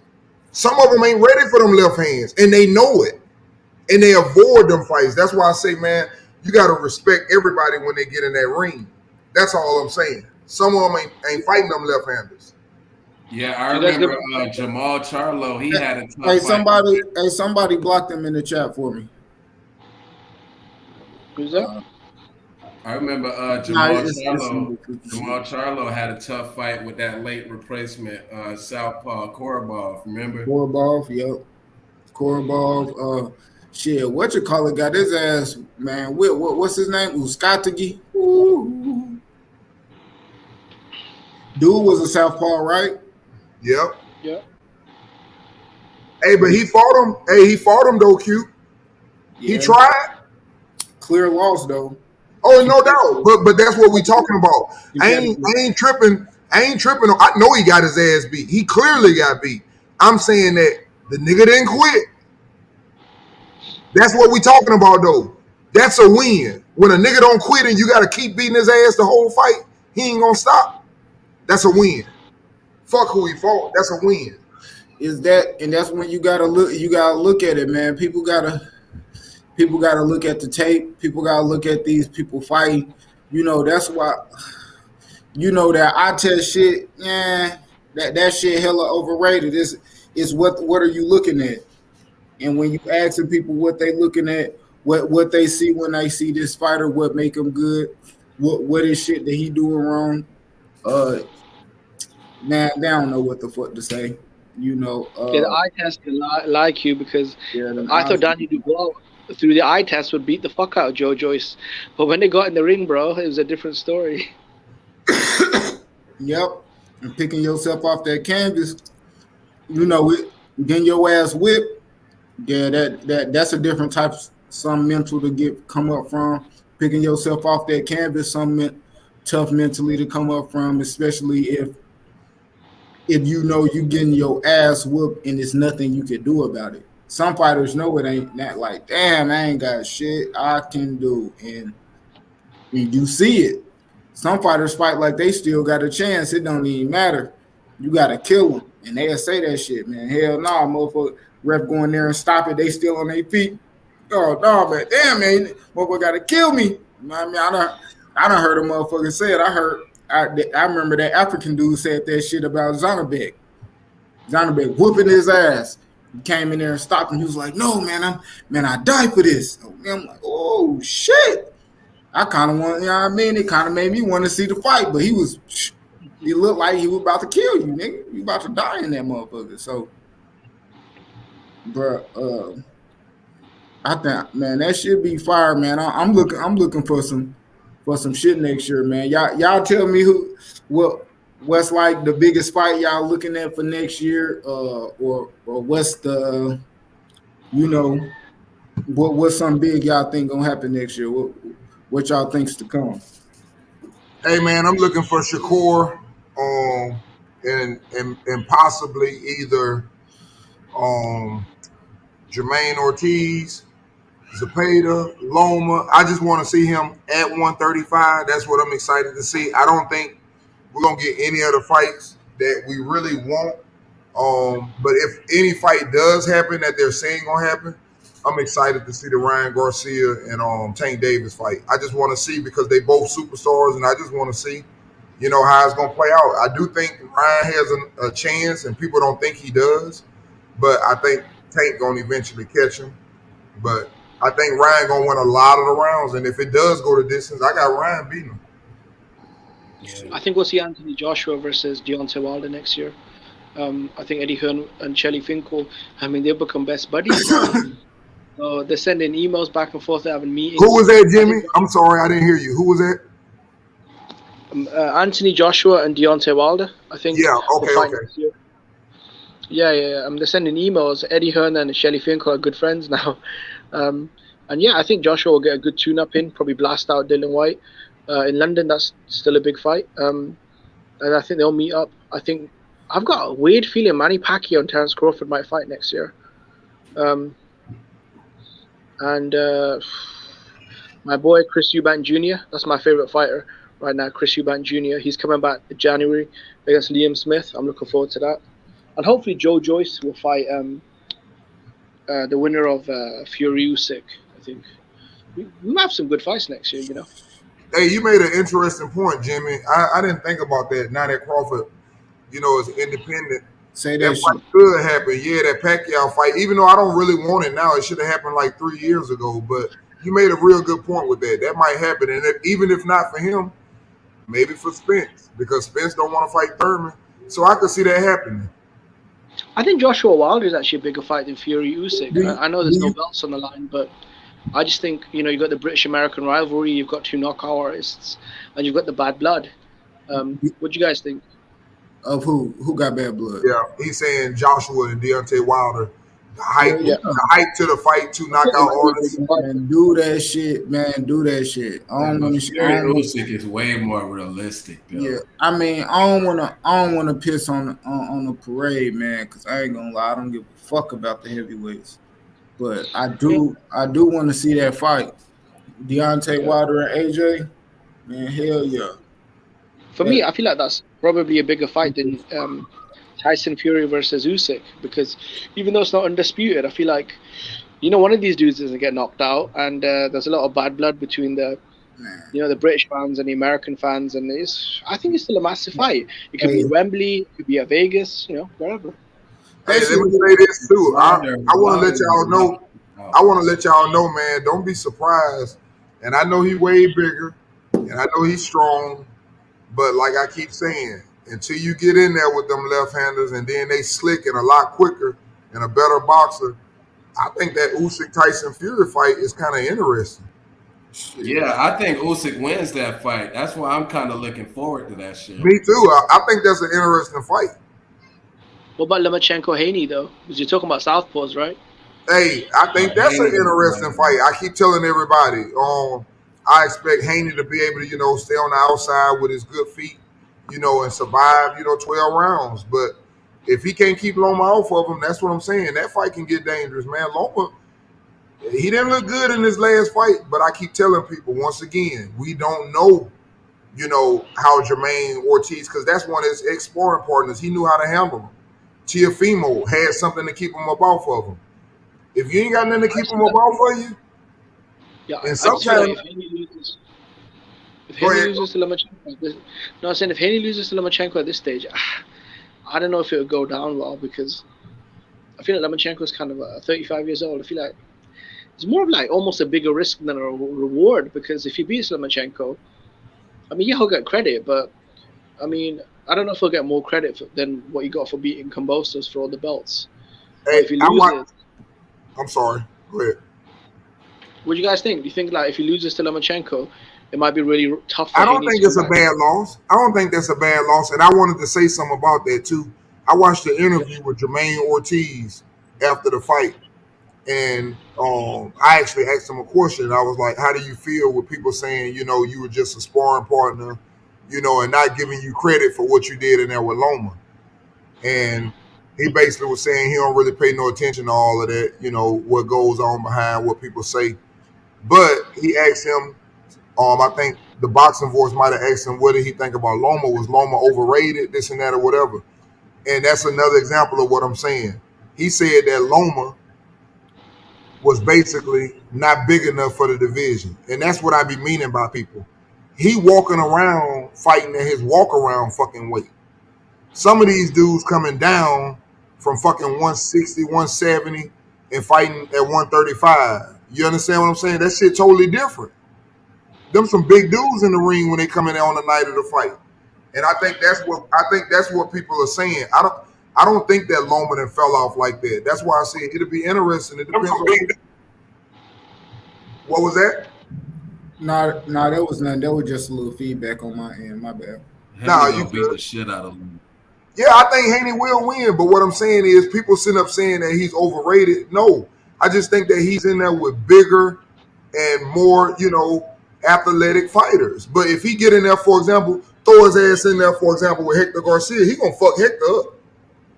Yeah. Oh, you talking about Devin or Loma? I'm saying Loma. Yeah. If his arm reach is the same as yours and you small like him, he fucking you up. Loma would have stopped Conceição, the last dude Shakur. Yeah, exactly. If you don't have long arms, he fucking you up. But dude bigger, he taller than Loma type shit. As far as like arm length, height, he taller than Loma. Loma has stopped him to the body. Crazy. Loma got a different skill level on people, but I think, man, it take a certain type of fighter, athletic fighter.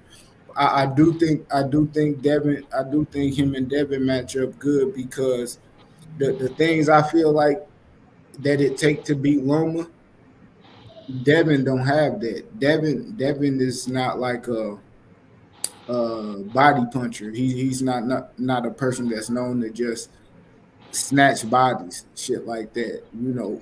Or go to the body. Got power in that right hand. Nor do we have that power like that. People say the power. So those are the two things that I know you need for Loma. But he got that jab though. It's gonna take Loma at least about 5 rounds to figure out that jab. He already damn near won the fight. Nah, that's gonna be the good part of the fight when Devin figure him out. It's a wash. And he got the feet to take away Loma's angles like Tio did. But when it start, that's gonna be the hard part. If Devin figure him out in 1-2 rounds, it's a clear wash. But if Devin beat him, we gonna see Devin beat Lomachenko in a way nobody ever seen him beat him. better than T.O. because T.O. shit, it was, I think what's going you my know. bad again, Q. Go ahead, Q. My bad. Nah, yeah, I was just gonna say the T.O. shit was all right. You know, when Loma start fighting, it start being a fight. That's Loma downfall. I think Loma or Papachenko, whatever, they bullshit as far as like if you fighting somebody and you not banking to fight nobody up, or I ain't gonna fight, I ain't mean fight nobody up, but beat nobody up off your skill level, the footwork, you measuring distance and all that, bro, and you out here banking on them to gas out to beat them up, what the fuck is you doing? Like, nah, bro, that's some amateur ass shit. Yeah, Loma lucky that Ortiz never been in a 12-round fight, and that shit showed. That's why Loma was able to rally back like that. Pacing himself. He didn't know how to pace himself. And that's what I was just going to say about Q just said. Q said that if Devin figure out Loma, for me, Q, it's going to be if Loma can figure out Devin more. Because I think at the beginning of the fight, what I'm going to find interesting when it gets around like round like 7 or 8, because that's something that Loma does. He's constantly in your face, moving his head to the side with pressure. And one thing about Devin will grab, but sometimes Loma be close and he'll take a step back if you try to grab him and not let you grab him. And he gonna make you fucking goddamn stay as active because he wants to mentally exhaust you. That's his whole plan. His plan is to mentally. A lot of fighters fight like that. Castano, David Avenesian tried that. They trying to stay in your face and keep that pressure on you mentally that you get tired. And if you start getting mentally tired and making mistakes, that's where they're trying to capitalize on you. That's what I want to find out about Devin Haney. That's going to be interesting to me. Yeah, man. Appreciate it, IB. Salute to the boy IB, man. Ohio player, man. Midwest. You know what I mean? But hell yeah, I'm like you, D, man. It's like who gonna figure out who? I feel like Devin gonna get it. Like with Lomachenko, man. To me, I don't think he ready.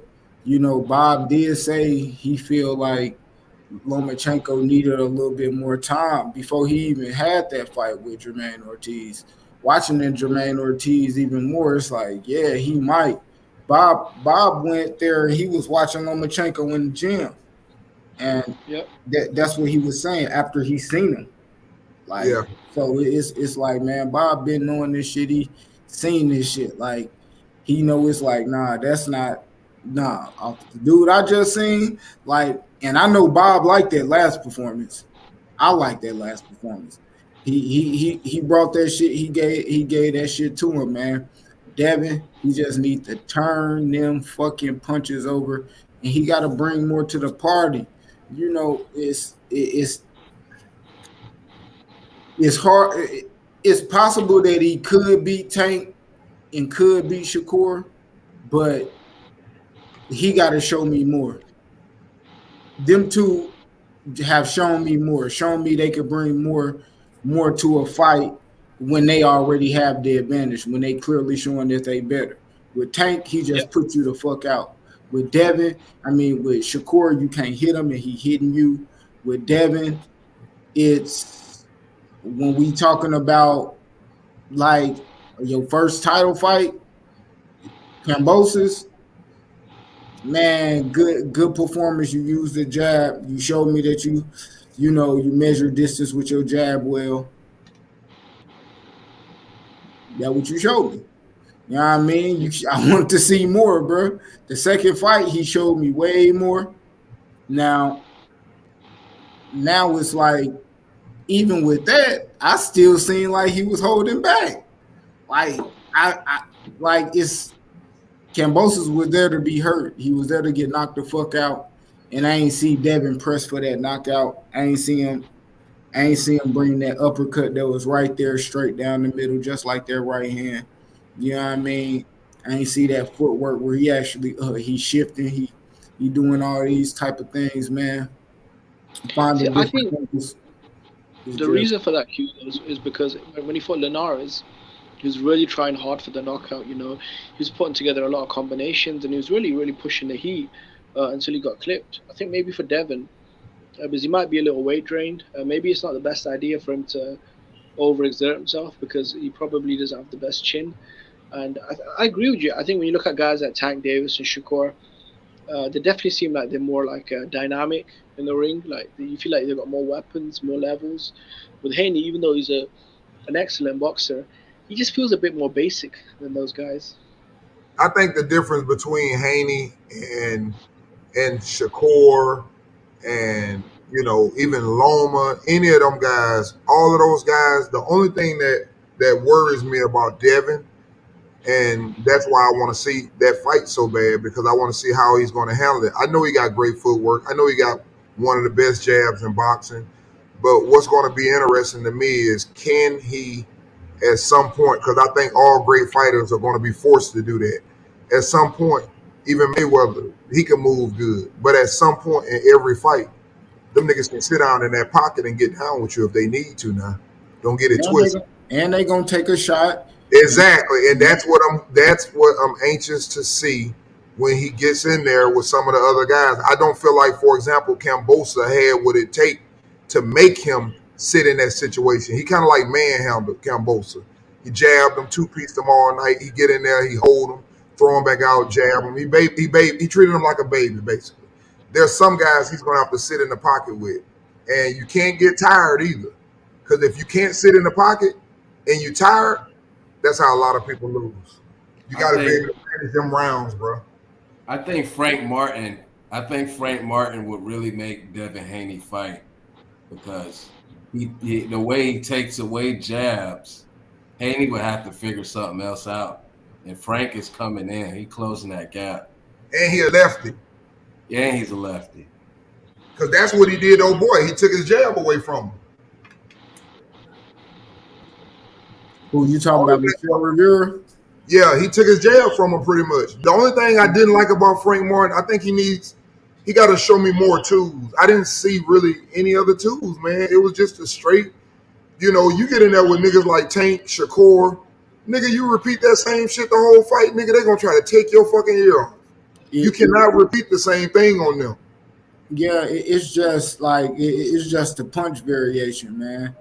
And when I'm talking about, like, bro, when I'm seeing these, when I'm talking about like the dudes that I see, like that, the shit that amazed me is like how many different punches, how they put together the combinations. We talking like unorthodox, type of shit. Like, man, 1-6s, 6-4s, like, is, bruh, like, and you talking about putting a footwork, shifting, boom, when they throw it, like Tank, Bud, a new way, like, they throw perfect punches. They do it.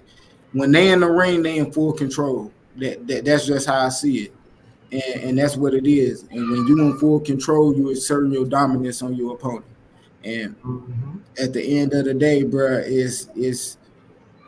those are ways you do it. Like, and that's why I really, really like that. I like the Benavidez and Caleb Plant, and I like the Virgil and Stanionis, especially the Virgil and Stanionis, since we kind of around that weight level. Like, bruh, yeah, that's gonna be fireworks. That's gonna be a firefight. That fight. Neither of them can fight going backwards. Hey, but they both got good jabs. That plant fight in Benavidez, I like that one. And that right there, that's an example of what we're talking about, what we just said earlier. I want to see if Plant, because he's going to have to, at some time in the fight, can he kind of like just sit back on the back foot and sit in the pocket and fuck him up sometime? You're not going to be able to run from Benavidez the whole fight. He's going to be fucking following you around the ring. Yeah, he gonna the same thing with that high guard, throwing straight down the middle, trying to fucking catch you. If you get winded, you getting up out of there with him. You can't get winded. That's what I be meaning by that mental pressure. He's another one. He want to keep mental pressure. Now, if you put something on his ass to slow him down and stop coming forward, that's a tattletale too, and you can fucking fuck him up. But you got to have something to make his ass stop coming, because he coming with that mental pressure. Plant got to touch that body, and he can't be scared. He got to take some chances and punch with him sometimes. You know what I mean? Just No like doubt. he was just letting Canelo just get all his shit off, and then he tried to block everything and then throw. He got to counter, and he got to, punch with him and beat him to the punch sometimes. Yeah, bro. It's fights like this, bro, and people can say what they want, man, but when certain fights, you're gonna have to bring everything. You got to bring everything to it. That's why I don't totally fault Devin when I look at him not bringing everything to Cambosis. But when we talking about the Caleb Plant, Benavidez, both of them, they gonna have to bring everything to win. It's not just one thing. I look at them and see them doing like, yeah, they gonna be able to whoop them with that. Like, nah, you gonna have to come and fight with Virgil and Stanionis, bro. Man, this is a great fight. They like about the same way in their career. Man, I think Virgil actually catching the I might say catching the worst end of it. Virgil, especially earlier in his career before he got sick and stuff, man, and the COVID thing, bro, he was pretty active. You talking about fighting 2-3 times a year, good performance, all knockouts. I think he's still on that knockout streak, bro. And then Stanionis, his performances he been doing, especially the little free fight that we got on the Showtime, the Showtime YouTube channel and shit, man, with Butayev, bruh, man, it's gonna be good. But both of them got good jabs. I think that jab gonna be a tail in there. I think Butayev. I mean, Stanionis. I think he may move a little bit better. I think he might, better lateral movement and things like that. But with Virgil, man, he getting better and better. Like he gets better with his fight. His last fight, he ain't fighting a while, and I seen that he wasn't listening to his corner. But when he started listening to his dad, he start getting the job done and shit like that. So I think that's one thing he actually gonna have to sit and not go against that. Don't go against his corner. They got different eyes for a reason. So man, I'm edging Virgil in that fight, and uh, I'm edging Caleb Plant too. Wow. I'm kind of edging Caleb Plant, man. Yeah, I got Yeah. Benavidez. It's like I ain't gonna lie, like I look at it like I think Caleb Plant, he been improving. He already can box really good. And I think he got the better trainer to lean back on. Hey man, hey, that was interesting. That was interesting what you just said, Q. Because I ain't never think you would take Caleb. I could see that though, man. I like Caleb, like you said. Caleb a great boxer, man. I think he a lot better than what we give him credit for. But you know me. It's just that one thing when he went in that ring and sitting up there, being friends and shit, and then quit. I can't. In the ninth round, I can't, bro. I lost it because I know your job, and your job is to be the baddest man on the planet. And when I see that, some just you understand what I'm saying? Some just leave a part of you. It left me with him. I mean, I do understand that, but I understand this too. Him and David gonna have to get in the ring, and David gonna have to pick up his fucking feet fighting Plant, bro. And if you sit there and follow him, and Caleb Plant, bro, the trainer, he been, he done, that derailed knockout, bro. That derailed knockout, bro. That shit sit in my head. Benavidez and Darrell fought too, but Darrell he did pretty good in that fight, just like he was doing pretty good in that. But shit, bro. Hey, but one of the fights. Let's look at it like this. With all due respect, what he talked all about Caleb. Man, what you talking about? You ain't even got no power. So guess what? Guess what? You disrespected it and you paid for it. Now, on the other hand, he knew about Benavidez's power, but he didn't get knocked out. He got abused. That nigga was running around the ring bloody. Like, help me, like a nigga on the streets getting his ass whooped. Because he got that eye was cut. That eye was cut, but David Benavidez, like, he don't got one punch knockout power like Canelo. Canelo was able to change it with one shot. David Benavidez is a lot of shots. Is David like Earl? Benavidez like Earl. He punch hard, it hurt, but he's not no, like you said, no one punch knockout hard. And I don't see people hit Caleb Plant with combinations, and he gas out late in the fight, and he do get hit with big shots, but it's one shot at a time. Like I said, I ain't seen nobody hit Caleb Plant. Bing, bing, bing. Like, oh shit, I ain't seen that. He's gonna be on the ropes with Benavidez. I can almost promise you that. I seen how he fought Canelo, and I seen how he was running around. He ran out of gas, bro. That's what I'm saying. When people keep mental pressure on you and you running around, at some point in that fight, you got to drop your motherfucking nuts and let them know I'm a man, nigga. I sit in the pocket with you for a second, and then I get back to doing what I doing. That's what Bud does. That's what Floyd used to do. You can't run for 12 rounds, bro. You can't. Not against no good ass A-class fighter. Plant has gas tank issues throughout his career. He passed out against Uzbekistan. I'm gonna do a breakdown on this fight. This fight probably might be one of my first little fight breakdowns. I'm gonna try to do a little film on this shit, man. But shit, Benavidez better come motherfucking ready. Like Benavidez better have a gas tank. He better have all that shit, just like Caleb Plant better have it. Cause if he gas out, man, sweet hands, bro. Sweet hands. Hey, he bad, man. Shit. He bad. I like Caleb. Don't get it twisted. Caleb a bad boy. Like I said, I just know that it's gonna be a lot of pressure. And I saw him when the pressure was going and he started wearing out, and he wore out because Canelo was going to the body and following him around and keeping pressure at all times. Made him throw more punches probably than he wanted to. He could not pace himself because he was always in his face. And that's what I'm saying about Loma and Devin. At some point, I'm going to have to see them sit down and, even if it's for like 40 seconds every now and then, 30 seconds in the fight, you got to sit down, man. You can't just run all night. You wearing yourself out. And the pressure ain't going away. And that's mental. And if you get tired in that ring with one of them with the motors like Loma, Loma got a motor. Yeah, see, and that's the difference, man. These two guys, I'm going to say gas tank questionable. You know what I mean? Question mark on the gas tank. But I think, I don't know, David Benavidez, his gas tank come from him being super active.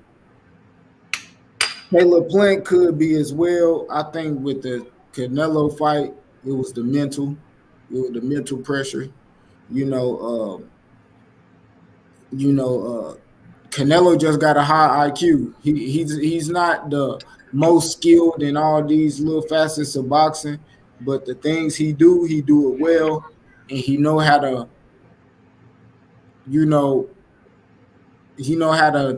use certain things, use feints, use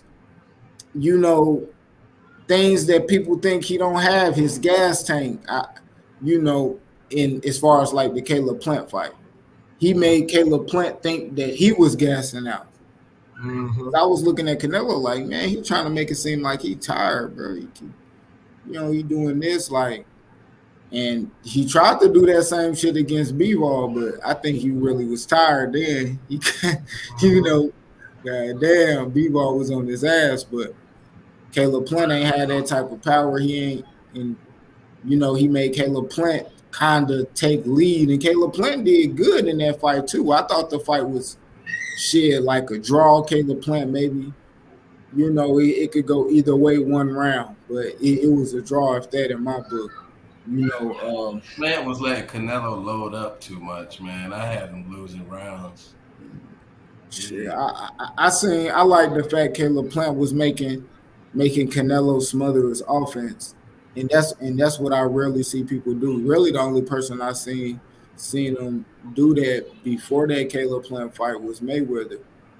He stood right there. He made him miss, but he also played him close when he tried to throw it and just manipulate him with his hands, the high guard, and he couldn't really land right. He smothered a lot of his work. So he was throwing big shots, but I think Caleb Plant had pretty good defense in a lot of that, and that's why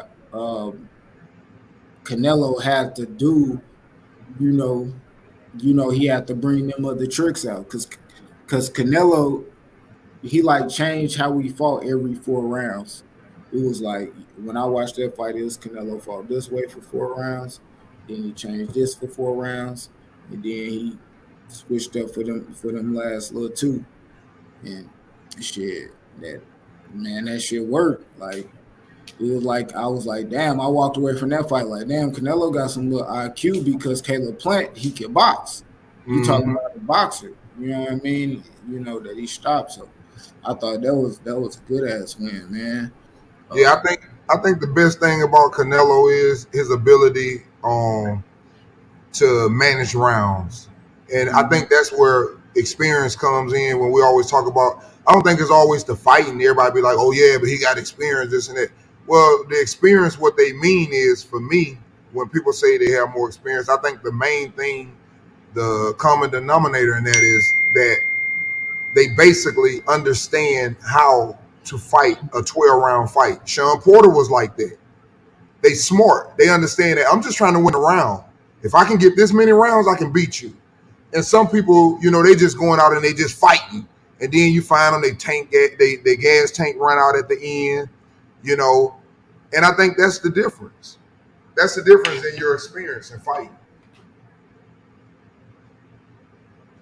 Gas tank, very important, man. You can't run out of gas in no fight. I can tell you that. Yeah, because when you get tired, that's when you start making mistakes. You get tired, you can't hold your hands up. You get tired, you stop moving your feet. You get Doing tired, things you you know you stop moving shouldn't your do. hands back. Yeah, you loading up. Throwing punches because you tired, trying to get them up off of you, and they slow. You get knocked out because the other dude's still fresh and he countering. Yeah. So you can't get tired against a guy like Benavidez. He gonna land a lot of shots. He gonna get them through your guard. You know, shit. Caleb Plant, you can't get tired around him because shit. He can knock you out. He can knock you out, man, and shit, he could outbox you. I think it's the fact that I don't know what it is, man. Caleb Plant, bro. He improving. I just got to either if I see Jose Benavidez coach David Benavidez through a win, like against Caleb Plant, I think that'll say a lot too. Because I mean Jose Benavidez Senior, like what is he as a trainer other than David Benavidez' son, Jose Benavidez' son? I mean Pops. I mean El Rayo was in that bitch getting his ass whooped. I ain't hear him have nothing good to tell him. Like I done seen his son getting beat up by Danny. Like he had nothing good to tell him. Like, what we talking about? Like, so I saw that too. So if David getting beat up, what good you gonna have to tell him with Caleb Plant over there outboxing? What you gonna do? What you gonna tell your son? So that's an interesting point because I definitely think that's gonna happen at the beginning. But I just, like I said, I just wonder how Caleb gonna be able to do. Like I said, every fighter, I don't care if it's 10 seconds at a time, to stop them in their tracks or whatever. If you go look at, like I keep using that example, these fighters with these high guards that keep that pressure on you, moving the head side to side and trying to jab in between you, you gotta have something to stop them niggas in their tracks for at least a half a second or something. Because if somebody keeping that pressure on you and you running backwards and you punching and they not respecting it, sooner or later they gonna catch up to your ass. They gonna break you, yeah. David Benavidez is gonna do that too. He got that. He kind of like slide in. You know that nigga slide his feet a lot. He don't pick up his feet. He slide them. You Mm-hmm. know. You take that little baby step, moving towards you with the high guard, Mm-hmm. laughing and shit, walking you down, smiling. And when you he'll throw it out there. Sometime he got that. He got the guard where he jab, but sometime he's slapping your punch down. Hey, Something you put out there, boom, hey, come Q. boom, boom. I see you doing it with your hands. That's exactly what he doing. He pushing them goddamn gloves to make sure they tight as hell on his fists. Yeah, walking behind you, laughing. Yeah, he be coming. I ain't gonna lie. I do think that's a new style that I've been seeing some people do. Montiel was kind of doing that shit. He was doing that shit against Charlo. He got his ass whooped by Carlos Adames though. Yeah, but he had to adjust to it though. He had to adjust that high guard, that movement, like you said, that it's something different. That's the thing. It's something different. It was another Isaac Cruz. Isaac Cruz is one that has that style. He kind of, but he crouched down. I'm talking about them niggas that stand tall. They kind of lean back and slide in like that. If people talk shit about Montana Love, but the dude he fought before this last fight, he fought like that, and that was a tricky fight too. That dude actually dropped Montana Love. Montana Love with his ass, huh? Baranchik. Nah, not Baranchik. It was a Mexican dude. It was a Mexican cat. Oh yeah. I know what you're talking about. It wasn't the main event. The dude name was like Diaz or something like that. Yeah, like that dude. He fight like that too. But see, that's what we saying though, man. We got to get these guys. You can't just throw somebody under the bus because they struggle with that. Like what you just said, Montana Love, he struggled, and I do remember that fight because that's the one when he got pissed off and shit and threw the dude all out the ring too, right? No, not that fight. Before that fight, he fought this Mexican dude, and he fight like that's David Benavidez, that high guard. They got fast hands though. They motherfuckers got fast hands and they got power. But some people all I'm saying is these styles, that's why it's so important for these guys to fight and stop worrying about their goddamn zero. Styles make fights. Some people gonna be able to deal with motherfuckers that's real fast, and some people ain't. They know how to deal with it. Some people gonna be able to deal with them high guards. Some people ain't. I mean, that's the beauty of it. Like you just said, dude had that style, and it kind of like gave him problems, dropped his ass. But maybe he got better from that, and that's what boxing is about. You learn from that mistake, and you learn how to deal with it. Now you start sitting up saying, hey, man, I need somebody with that boxing style to imitate that so I can get better with that. Mm-hmm. That's all I'm saying. And that's why it's hard to find somebody to spar when you got opponents that got a lot of tools in their toolbox. Because if all I got is a fucking straight right hand down the middle and a jab, that ain't gonna help you when you get your ass in the ring with one of these dudes that got uppercuts, left hook, right hook, eight-piece combinations, 6-piece, 3-piece. I can't help you. Cause you ain't gonna never see it the right way. It's gonna come at your ass. Facts. Yeah, and it's in some boxers, bro. That's what they need trainers for. Some boxers, they don't look for their trainers to tell them what they're doing. Tell me what I'm not doing. Tell me what they doing. Like it's certain shit. They know what they doing, but shit, what the fuck am I not doing? What do I need to do? It's certain type of instructions certain fighters want from their trainers.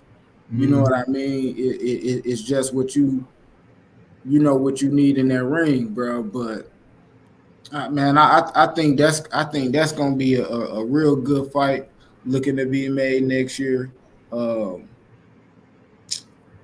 Maybe at the end of the year, man. The end of the year, man, we might get Bud, EJ, man. I don't think it's happening, Q. I gave up. Yeah, I gave up on that. EJ, I gave up, Q, and I'm gonna tell you why I gave up. Because he gave up. The narratives, bro. The way the narratives are painted out, it lets me know that It's not happening. And I really have. I refuse. At this point, I refuse to even argue with a nigga anymore. It's not happening. It's not happening. It can happen right now if they wanted it to happen. It ain't happening. Yeah, Bud is not gonna like that offer that they got for him. See, but Bud just gonna keep fighting. I don't know what they is, man. This nigga Earl talking about he got options, bro. What the fuck, bro? Man, what's called said it best, Jimmy.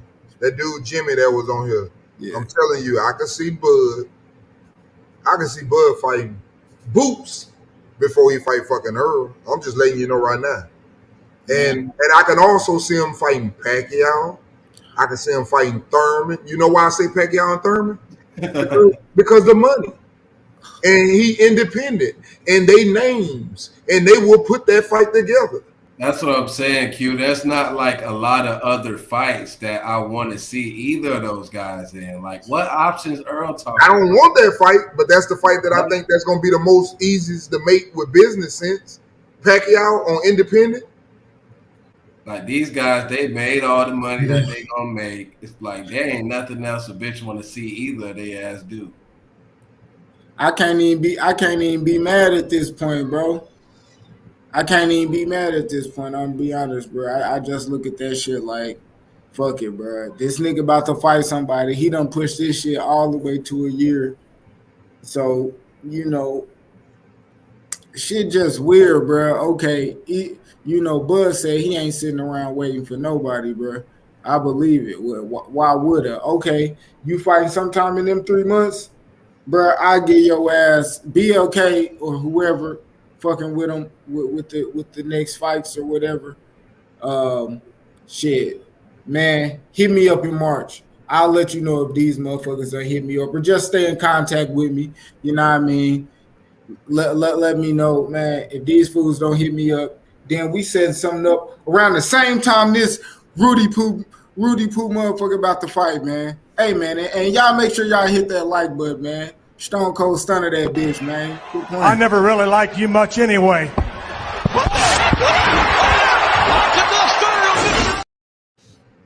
Yes, sir. Hit that motherfucking like button, man.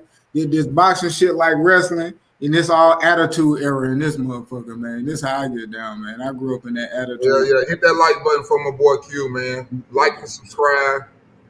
Hey. Yeah, man. But it's gonna be interesting. We got some good fights, but I just don't think a lot of them gonna happen. Hell, I'm worried about the Tank and Garcia fight happening. I hope that shit happens. I think that shit gonna happen. Like Tank, bro, he know what he gotta do. Get these fights, like, they gonna make it because Ron want that shit too, bro. So I'm fucking with them. They go ahead and make that fight. I ain't tripping. But after that fight, bro, pressure must be applied, bro. I'm trying to see who fight it. And by that time, I'm pretty much gonna see some of them guys tied up. So, man, shit, bro. This shit might be like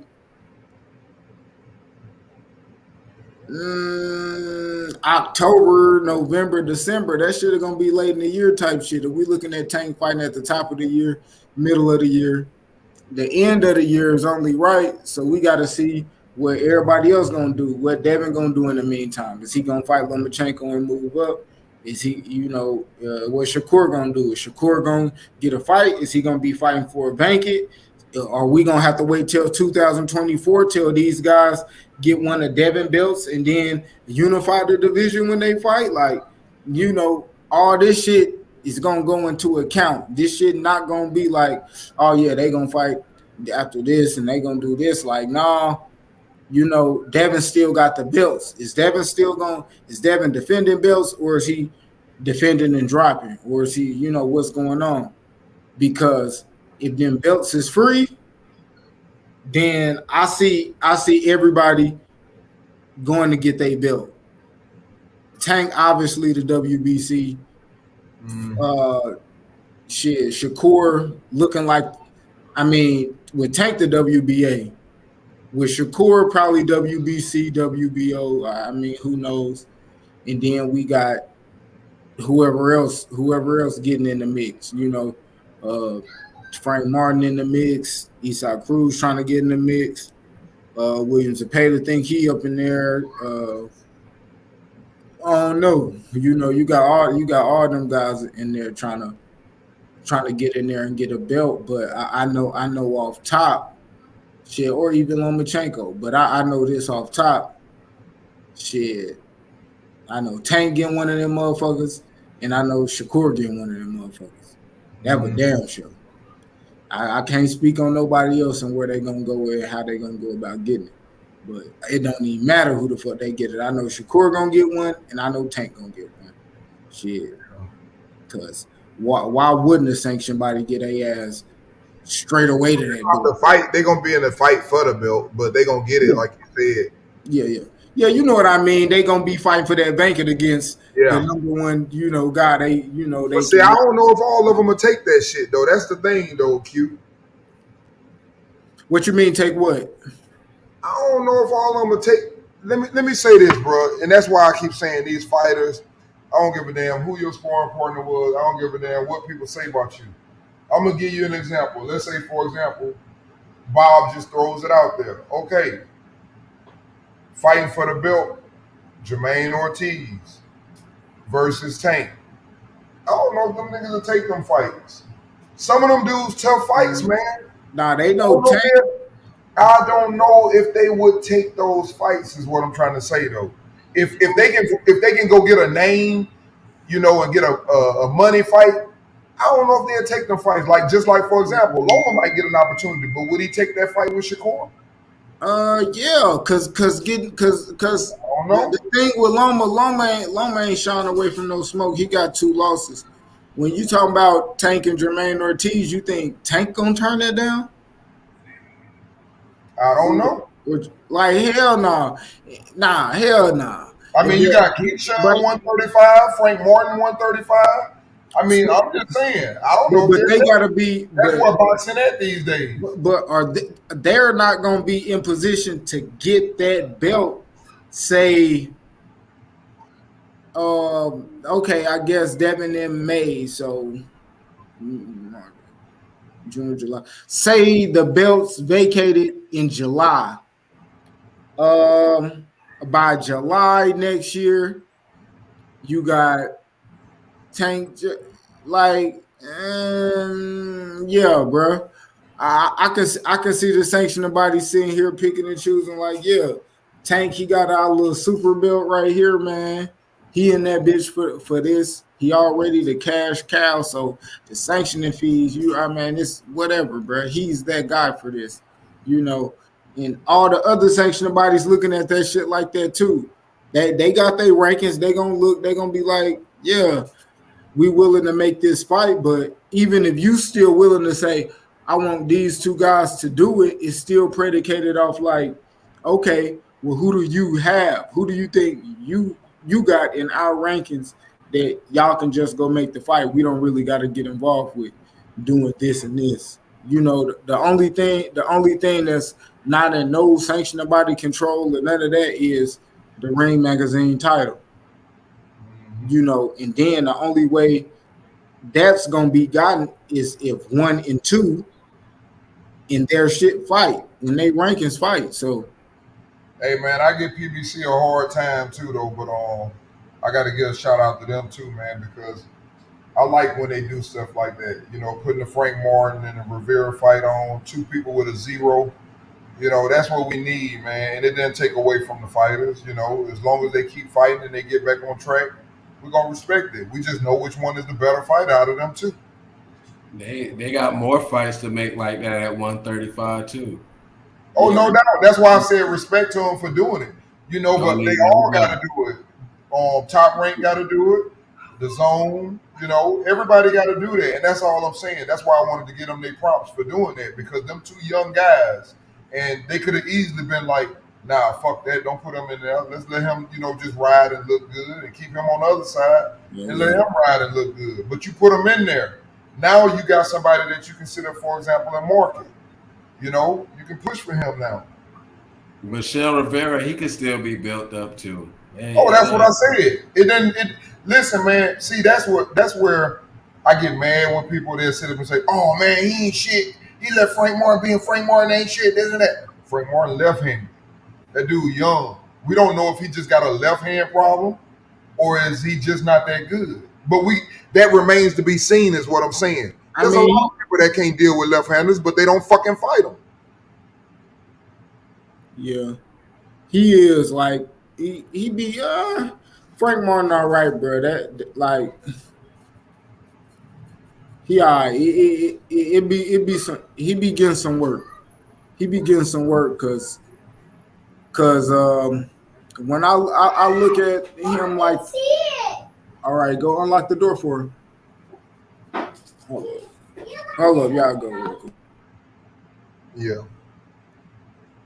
Yeah, man. I just hope those fights happen. Like I said, that was big for them to put that on. That was a good fight. Two young, up and coming prospects that were future champions, and to put them in there early, man. I just like to see stuff like that. Respect to them. Yeah, that helped Frank Martin get up in the rankings. Because Michelle Rivera was like right on Tank Hills in the WBA rankings. Mm-hmm. Yeah, he was right there on him. Michelle Rivera, he been in the rankings for a minute, but ain't fought nobody in the rankings. And But see, I wouldn't be surprised like right now, even though Frank done beat him. See, that's the type of shit I'm used to seeing. I wouldn't be surprised if fucking Tank beat him now because the nigga was ranked high. Tank catches that as soon as he win about 2 more fights. I can see that fight happening because Tank know he gonna knock him out because the nigga can't move from that left hand. Yeah. See, Frank that's what made it so he couldn't go left. He was just going right into the power hand all night. Mm-hmm. Yeah, he ain't had nothing for it. Motherfucker couldn't keep his hands up. He and that motherfucker reaching. He couldn't control no footwork, man. Like, yeah, that's another thing. Frank Michelle Rivera usually has the better footwork, and that was not the case in that fight. Frank Martin had the better footwork, and I think that's another thing confused him. And like the left hand and not being able to get where he wanted to get like he usually can. That's another thing frustrating him in that fight. Yeah. So, man, yeah, that was a good one, man. I'm about to go on.